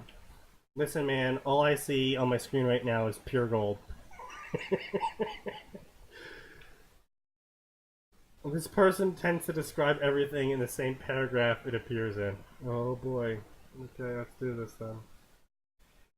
Shenron, I wish to be back in my world, said a young, blue-gray-eyed, pigtailed. He was wearing a red-style gi with blue shirt under, black boot, and red wristbands on both wrists. The massive dragon was hovering over 7 yellow shiny crystal balls. I'm sure every DBZ fan is now currently screeching at the top of their lungs from your description of the Dragon Balls. The dragon was mostly green and the size of whole city if stretched, and the sky was dark as night even though it was daytime. Wait, what do you mean screaming? I mean, I've always looked at the Dragon Balls as being very shinny myself. The dragon was mostly green and was the size of a whole city if stretched. I'm just imagining someone opening up Microsoft Paint and like putting a cityscape in there, and then just pulling the width all the way to the right. Yeah, it's just like, what does that mean? The dragon was the size of an ant if the ant was stretched out to be the size of a dragon. What? Yeah? What? It was the size of a city if a city was stretched out. Oh, dude, this story's a masterpiece. But alright, enjoy this. I gotta get going. I gotta get to work. I will catch you guys later. Thanks for having me on. Alright, thanks for Have coming. fun. Jordan. Thanks for showing up. Yeah, no, it's good made times. this somewhat better. Oh, well, like I said, I'm not familiar. I feel bad. I'm not familiar with Fear or Ruby, so I didn't know shit about that story. Oh, no. I meant it made the suffering less. Oh. Well, like, yes, you helped produce a better quality product, but you made this less physically painful for us. Oh, well, that's what I put on my resume. That's what I put on my dating profile. I'm like, I'm not the best, but I'll make your suffering a little less bad. Known to reduce suffering wherever I go. Alright, I'll catch you guys later. See ya. Oh, jeez. This fucking description is already getting to me. Thank you all for everything, and let fate allow us to meet again, said the pigtailed. It was nothing, Ranma. We will miss you, and hopefully you can live your life in peace once you get back, said a light blue-haired woman named Bulma. She looked as if she wanted to cry. Ranma, don't stop your training. Train hard, so maybe one day if we meet, we can have a match, said the man with spiky hair named Goku, excitedly. Excellent, brat. So don't lack off. Yeah, don't lack off, Atin. What? I've already lacked off. It will make our Saiyan race look weak in your homeworld. What? So Ranma's just a Saiyan now, huh? I have no idea, exclaimed another man with spiky hair named Vegeta. Yes. I love how the only descriptors that can be given to the two main characters is they have spiky hair.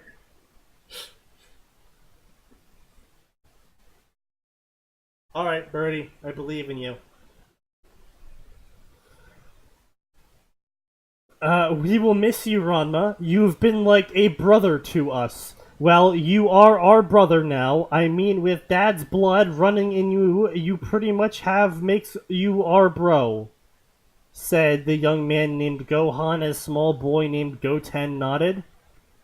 The dragon's eyes glowed red, and the young man called Ranma started to vanish. Everyone around waved their final goodbye to their friend.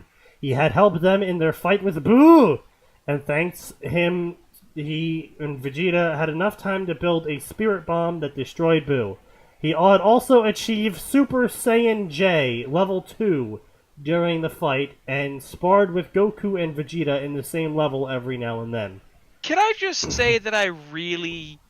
This is just a problem that Dragon Ball's had. Like, guys, at some point, you're gonna have to Marvel this. Or you're gonna have to DC this, right? At some point, we're gonna need to get Crisis on Infinite Earths for Dragon Ball Z, where they go, okay, we've got to reset the power levels and step everything down about 40 levels, because this shit is bonkers. Right, so what happens is that Shaggy comes by to reclaim his Ultra Instinct, so no one can ever... Off.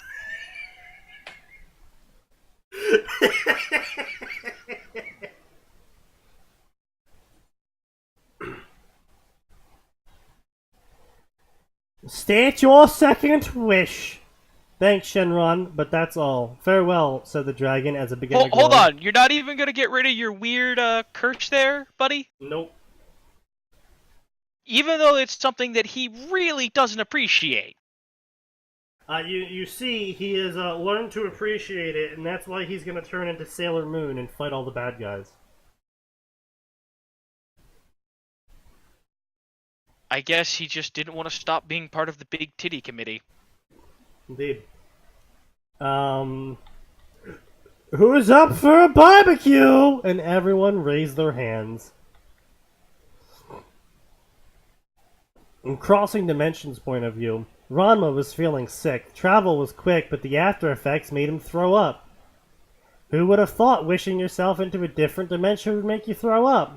That's a joke, guys. Get it? You're all supposed to laugh because it's funny. Because he threw up. Get it? Thank you. Thank you. Oh,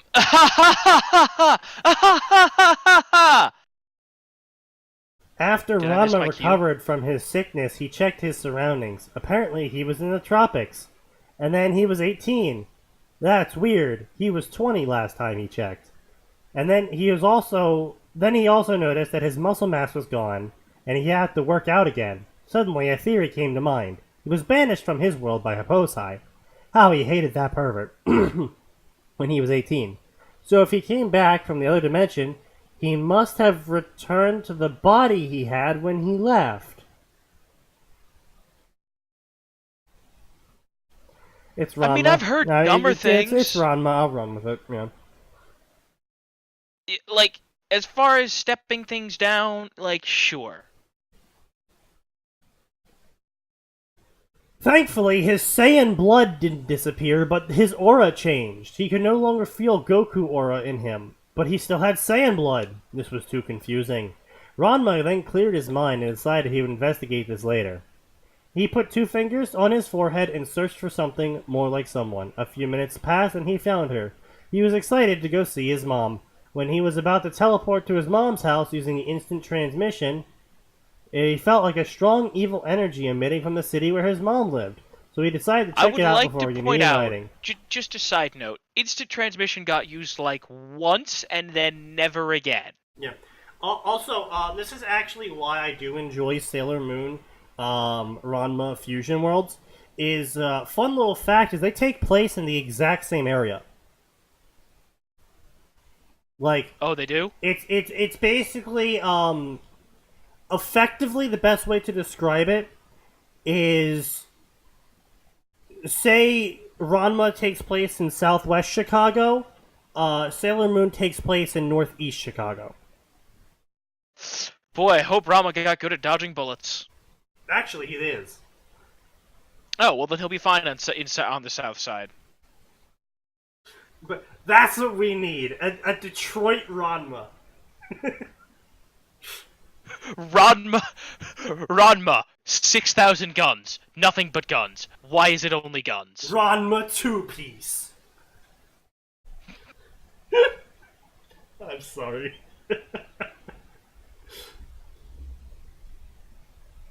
Juban City at night. 9 young girls in short skirts were fighting the most powerful enemy they had ever faced. They were all lying on the cracked concrete, bleeding from cuts, and blah blah blah, blah blah, kingdom, blah blah blah, Sailor Moon. Blah, Eternal Sailor Moon was scared. Here's blah, my blah, problem blah, with this. Pluto, So you've blah, done... blah.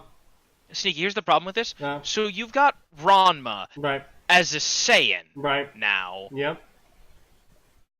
What? He should be laughing at being offered the Sailor Moon powers. I don't think he becomes Sailor Moon.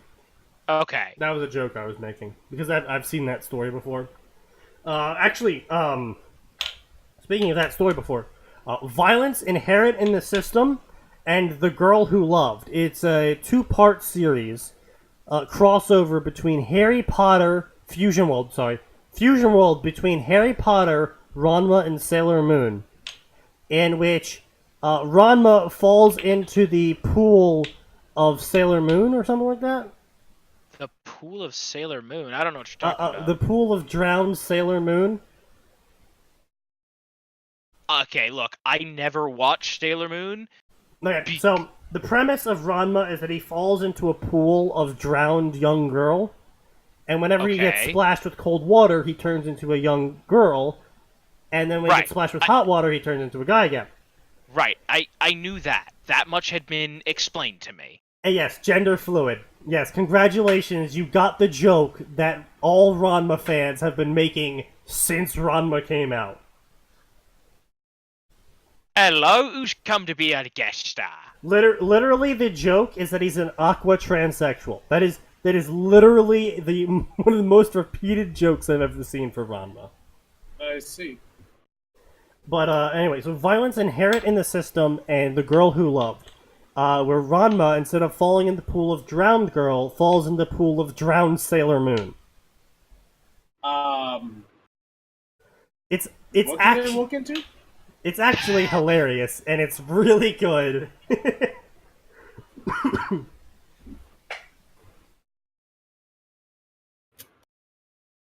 Was it Drowned Sailor Moon? It was something like that. Yeah, it was Drowned Sailor Moon. Yeah. See, I was gonna say, see, here's the thing, right? I was expecting you to give me like just a nice, normal Ranma Sailor Moon crossover that didn't suck. It's great. No, it doesn't suck. It's great. Yeah, but you said this is a Harry. You said this is a Harry Potter fusion. Okay, like that's not what I'm looking for. A pure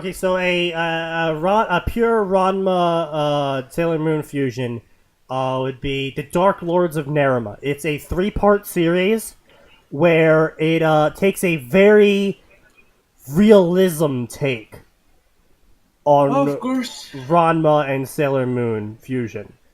In that bullets are bullets, and if you get shot by a bullet, it hurts. And character death Bullets happens. kill people.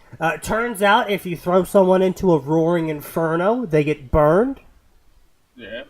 That sort of thing. And not like super gritty realism, but it's just like when Threw that man into fire. Yeah, basically when an event happens that would cause an injury, the injury happens. The only realistic thing I've liked on it was like this one Pokemon fake which was written from a very realistic perspective. Following Red's journey, it was really, really Oh, that was good, yeah. Yeah. I would say, listen, anything that involves red, actual red, fabulous. I don't know. It's very well written. So there's a point where like Red meets Lance, like he's like explaining his Pokemon. He's talking about like the Dragonite and like it's not like this fluffy cuddly dragon Pokemon. He's just explaining why the Dragonite is such a feared Pokemon, even though it looks the way it does. Side note, I think everybody was disappointed by that final evolution, weren't they? I mean, I like Dragonite, but yeah, honestly, I was expecting something a bit more. Well, no, because here's the thing. Yeah, see, here's the thing, right? When I say disappointed, I mean you have Dragonair, Dratini. You mean Dratini Dragonair? Yeah, I'm sorry, Dratini Dragonair, the goofy-looking motherfucker that is Dragonite. So this story is a little bit dead, but it's called Symbiosis by Constructive Writer. It's a house fire happened, Delilah dies, Ash is adopted by a group of Pokemon in the forest nearby. Oh, that's... I mean, I generally don't read shit with Ash in it because it never goes anywhere. Yeah, well, I mean, this it either goes nowhere or into the heart. This went 350k words, so it went a little bit of somewhere. Oh, okay. That's right. It's a little bit dead now, unfortunately, but it's still very good. What does a little bit dead mean, buddy? He stopped updating in 2017. Oh. I mean, it's literally, though, it's 350k words, so it's not like he got, like, half a book in and then stopped writing it. Like, we got multiple completed arcs. Oh. It's a very, very realism take on Pokemon. And lots of death happens. Hold up, I'll just find out the one I was talking about. Give me a second. So, do me a favor, link that Ranma one later. Which one? The Sailor Moon crossover. And I guess at this point that means I'm probably gonna have to go watch Sailor Moon too. I mean, you really don't. All you have to know is the general idea of Sailor Moon's a thing, the other sailors are a thing. Like, I watched, like, 4 episodes, like, then you there's pretty girls, much they fight demons. Yeah, that's pretty much all you need to know about Sailor Moon. It's very heavy on the Ranma side. Okay. Then do I need to go watch Ranma? I would read it. The manga is a lot better, in my opinion, than the anime in terms of information. Gotcha. Well, I mean, that's usually the case. But yeah, just bug me later and I'll drop the link for it. Sure. Alright, let me just add Cruel on to the outsourcing list. Alright, there we go. And anyway, so blah blah blah, Sailor Moon stuff, blah blah. Why wasn't Galaxia doing something? Now they fought it, and it was called Galaxia Pharaoh 99. Blah blah blah blah. They fought so hard, and they're now gonna go lose. How did they fail? Blah blah. It's finally over. We can finally conquest everything. Blah blah blah blah. And then suddenly, Ranma comes in and drop kicks her. And then everyone's like, OMG, Nani the shit. And blah blah. Blah blah, everyone's shock face, blah blah blah, and then Ranma does something and everyone starts feeling better, and then Ranma looks around and is like, yo, hey, stop things. And he's like, okay, fine, I'll just go stop the evil person. Shut up, human, I'll kill you. You won't be the first to say that. I'm gonna kill you. Also, you're a cute woman. And then Galaxia blushed. Of course she did. Let's see, have you ever found a fanfiction that was complete and well made? Have I found one that was complete and well made?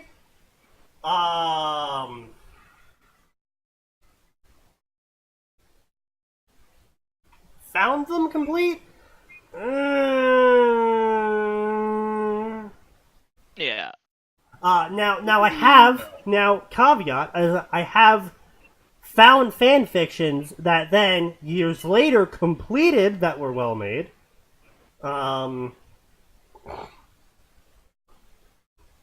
Let's see, actually. Did someone delete that fucking fic? I can't find it.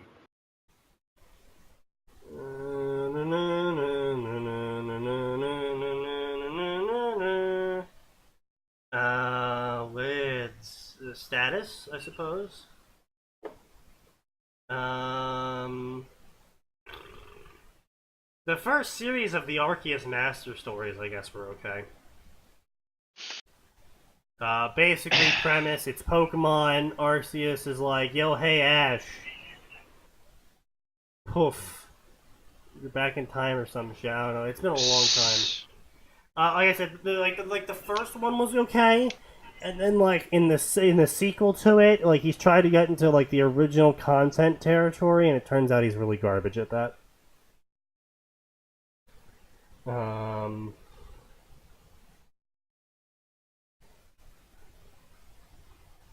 I never thought I would read such a sentence ever. She was 2/3 woman, so the comment made her blush.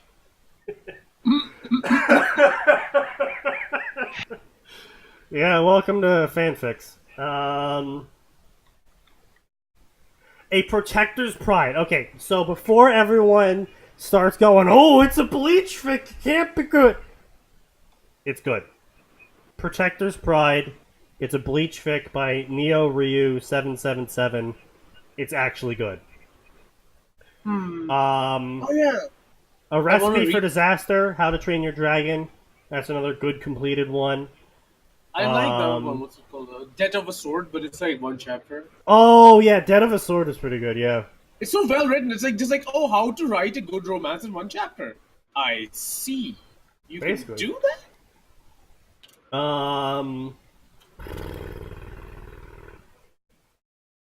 A Simple Teenage Shop Owner. Yeah, I'll call that good.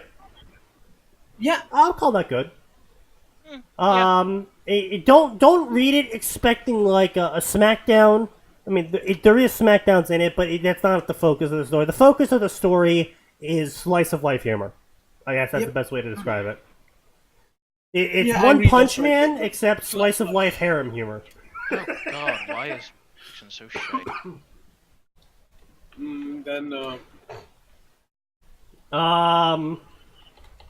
I mean, forgive me saying that, but the Ryugi fic, it's complete, but of course. Yeah, it's just... I won't recommend that one to people though. Yeah, exactly.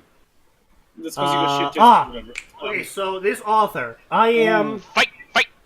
I am a 2P.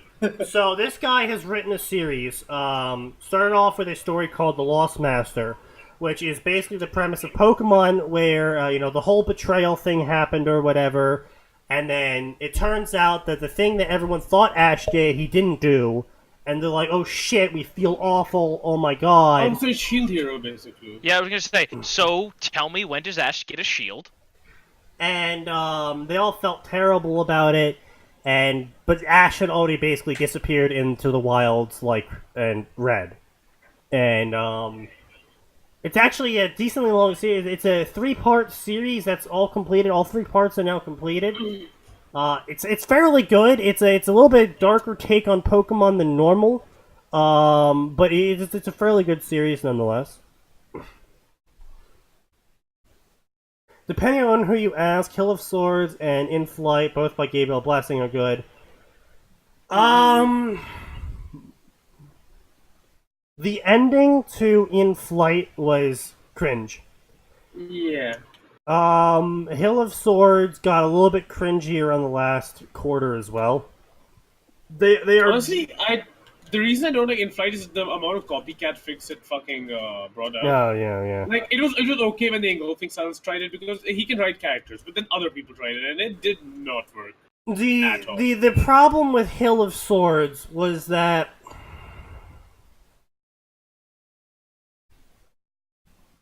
it's very... It was a bit too much. It's I'll read it, but I won't recommend it to people, that sort of category. But it just goes on for so long. Exactly, it's a bit too much.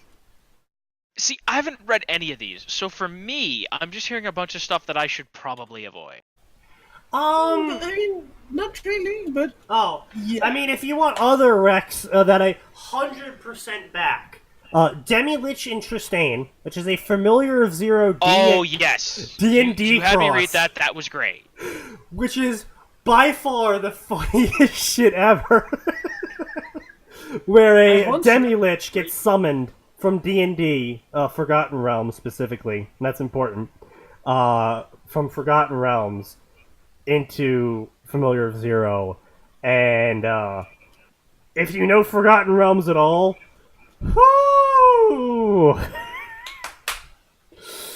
Another one I 100% recommend is the Familiar of Zero Warhammer 40k cross. That off the top of my head, I can't remember the name.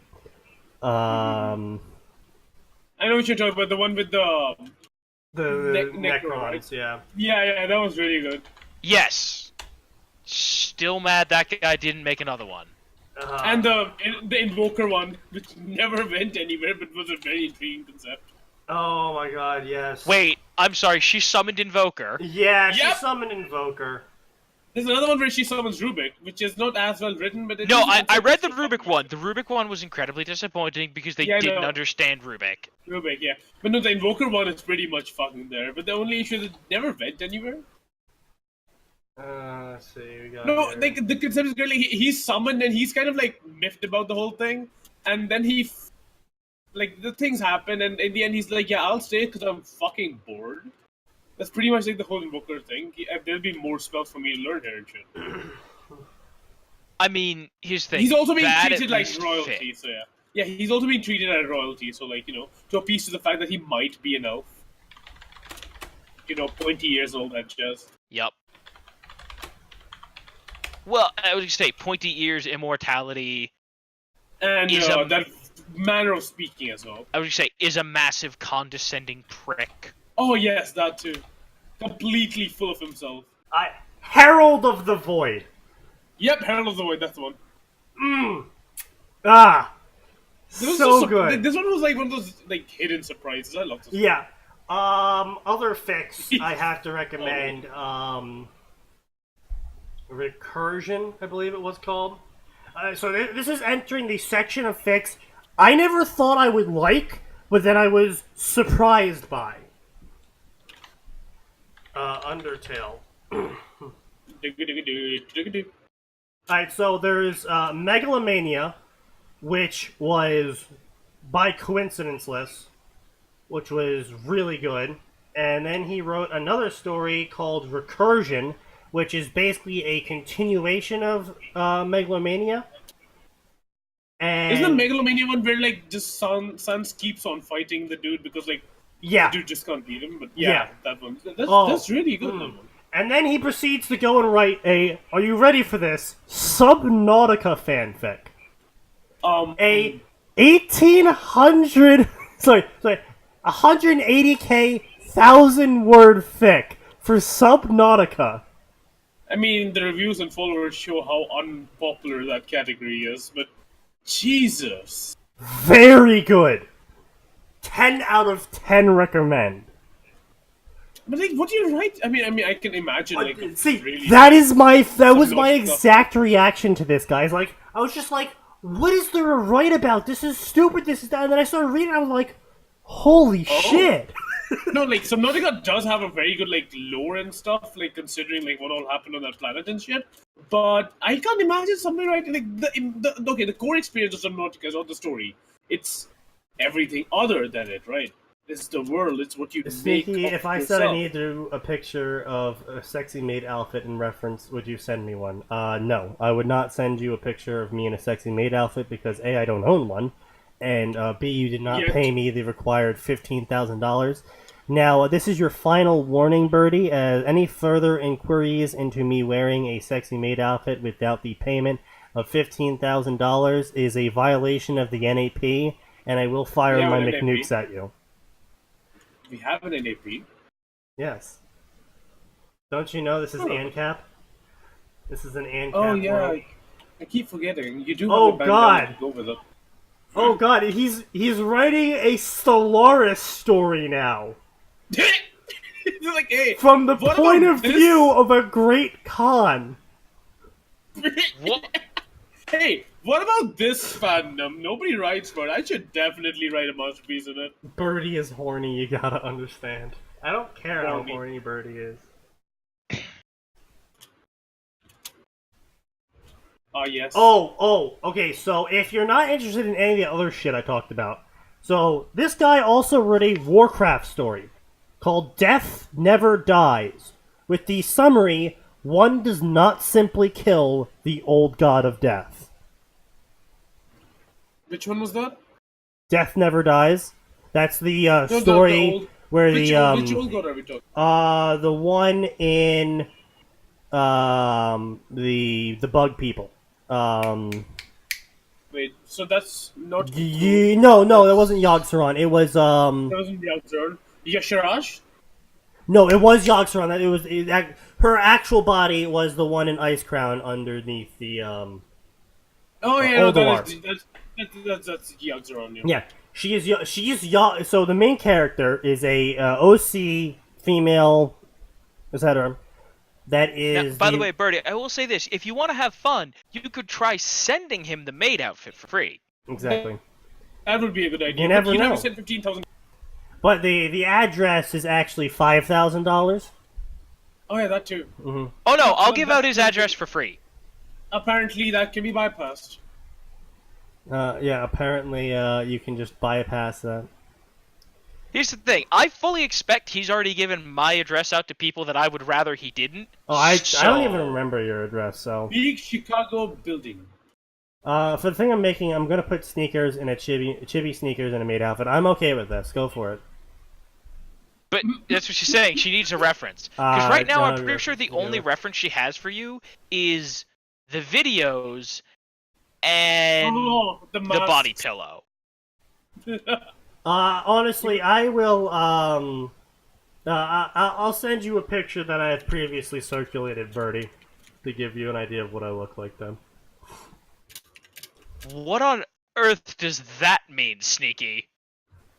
It means a picture I'm comfortable with sending out. Alright, I'll be right back. 1 square foot of bunnies. That is, that's a thing. Apparently. All units, this is Red Crown. Yo, James Hilder battles Alex okay, Mercer. that was actually a good story as well. I didn't this is one of those coincidence lists. As an author, I didn't realize how many stories of his I favorited until I clicked on his page. The Titaness Eonor is haunted. What the hell? Like, he just writes whatever, doesn't he? Like, he just picks up and because like, I'm gonna roll with this, and just writes it. Oh my, he has written I like this. so many stories that I've just been like, what? He wrote this?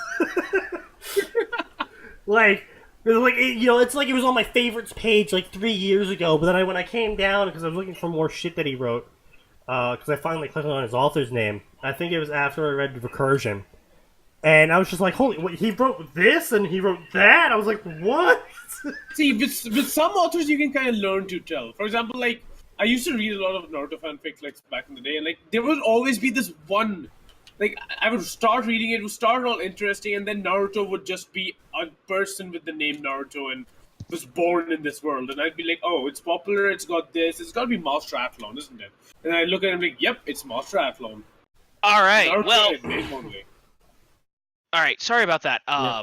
My cinnamon rolls have arrived, so let's wrap this up. Yep. Mercy.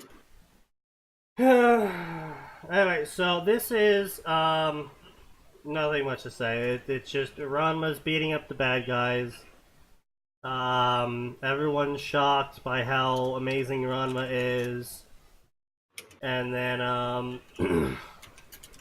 got some crappy dialogue, and Ranma continues fighting the bad guy, and eventually Ranma wins. And then everyone's like, wow, he's so amazing and hunky. And then, I just came back to see you met Dad. Oh, what do you mean met Dad? I thought Mamoru was Dad. Uh-oh. Sorry. Ranma is actually my real dad.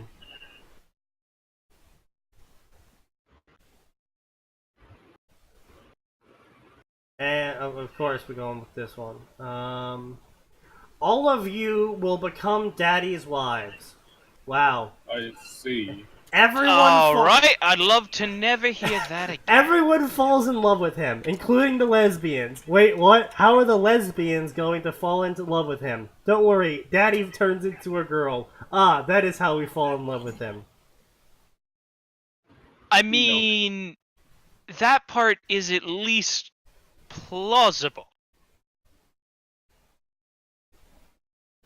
I mean, yeah, that's fair enough. Well, no, because it's boy, that's a person. That's someone I'd really like to date if I were, interested in. If only I were interested in what's in their pants. I can fix that problem.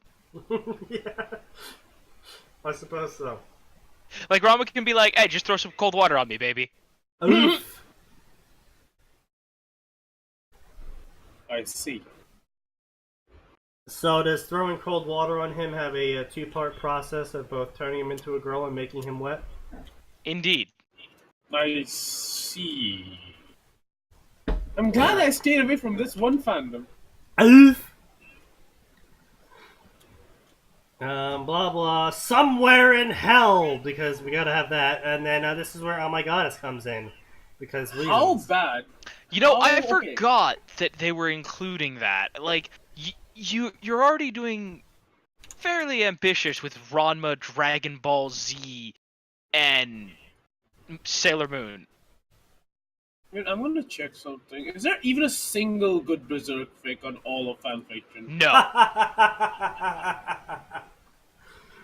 That's funny. Like, I recently read Vinland Saga, and there was nothing good for that, so I don't know about Berserk. No, there's nothing good, no. Alright, so... There's 427 fics for that it. about wraps it all up. I mean, if people are really that interested in getting a favorites list out of me of fics I 100% recommend that are also completed, maybe I'll take the time this weekend to bust one out and drop a link on the Discord or something, but... There's a gamer fic in Berserk. I am done with life. Maybe they thought in My Hero Academia, and maybe they'll throw in My Hero Academia the next chapter. Maybe they will. Academia. Oh, by the way, Sneaky. I don't know if you saw, but Birdie asked a very important question about this chibi drawing of yours. Oh? Whether or not she should draw the tatas. And I wrote tick all biddies. I don't know, I guess, if you want. My ideal female form? It's like, give it an ANCAP flag, though. I was just saying, ideal female form. I don't know. Probably me when I lose about 15 more pounds. You're gonna turn into a woman. Wait, you're gonna turn into a woman when you lose 15 pounds? 15 pounds? Yes, exactly. Is that how things work? Fat guys just get so fat, but when they get skinny again, they just turn women? They just women. Didn't you know that's how it worked? I didn't realize that was the human evolutionary cycle. Well, see, it wasn't until we got neckbeards. And it's like, we gotta do something to balance this out here. Yeah, you have the soy boys. The what? The soy boys. I need you to not say that again. I'll link you some pictures then, Birdie. Nothing not safe for work, of course. Wow. And I assure you, you will be grateful for that. Clearly, Birdie has never been to r/dragons fucking cars. What? Please tell me that it's isn't... real! Oh, it's real! God damn you. There is also the rival subreddit, r/cars fucking dragons. Every day. Sweet Street further away from the grace of God. No, every day, God starts to think, maybe I should break that promise to Abraham. Oh, but anyway, so I appreciate everyone coming around. No, here's the thing, right? I imagine Abraham up in heaven, and God just going like, look, man, I know I said I wouldn't, but look at this. No, it's okay. Go ahead. No, this God just looks at him and gives him the stink eye every 5 minutes. This is your fault. You did this. Could have stopped this, you know? You see those people in the fursuits? Yeah, we could have avoided that problem altogether. You could have just not built a boat. I could have made before I make some really spicy jokes, I'm gonna end this podcast. The spicy bar. Alright, like I said, so I appreciate everyone coming down. I appreciate the high view count we had today. It really lightens my heart to know that some people are actually paying attention to me. They are? What? They are? Apparently. Huh. But you know, tell people about this. You know, it's the only way we're gonna get more people in here, and the more people we have in here, the less bad fan fiction we can read, and the more talking about stuff we can do. And I'm sure everyone's a lot more interested in talking about stuff than listening to me prattle on about really bad fan fiction that makes you depressed inside. But, past all that, we are here every single Tuesday and Friday from 7 p.m. to 9 p.m. Come on by, because I'll be here. Don't know if Atin's going to be here. Don't know if Max is going to be here. Cruel's rarely here these days, but I will be here. Hey, hold on, man. I'm here most of the time. I don't read days. So just remember, just go to sleep or go to work or just live the rest of your life remembering this one thing, though. There is always more, and it's always going to be worse.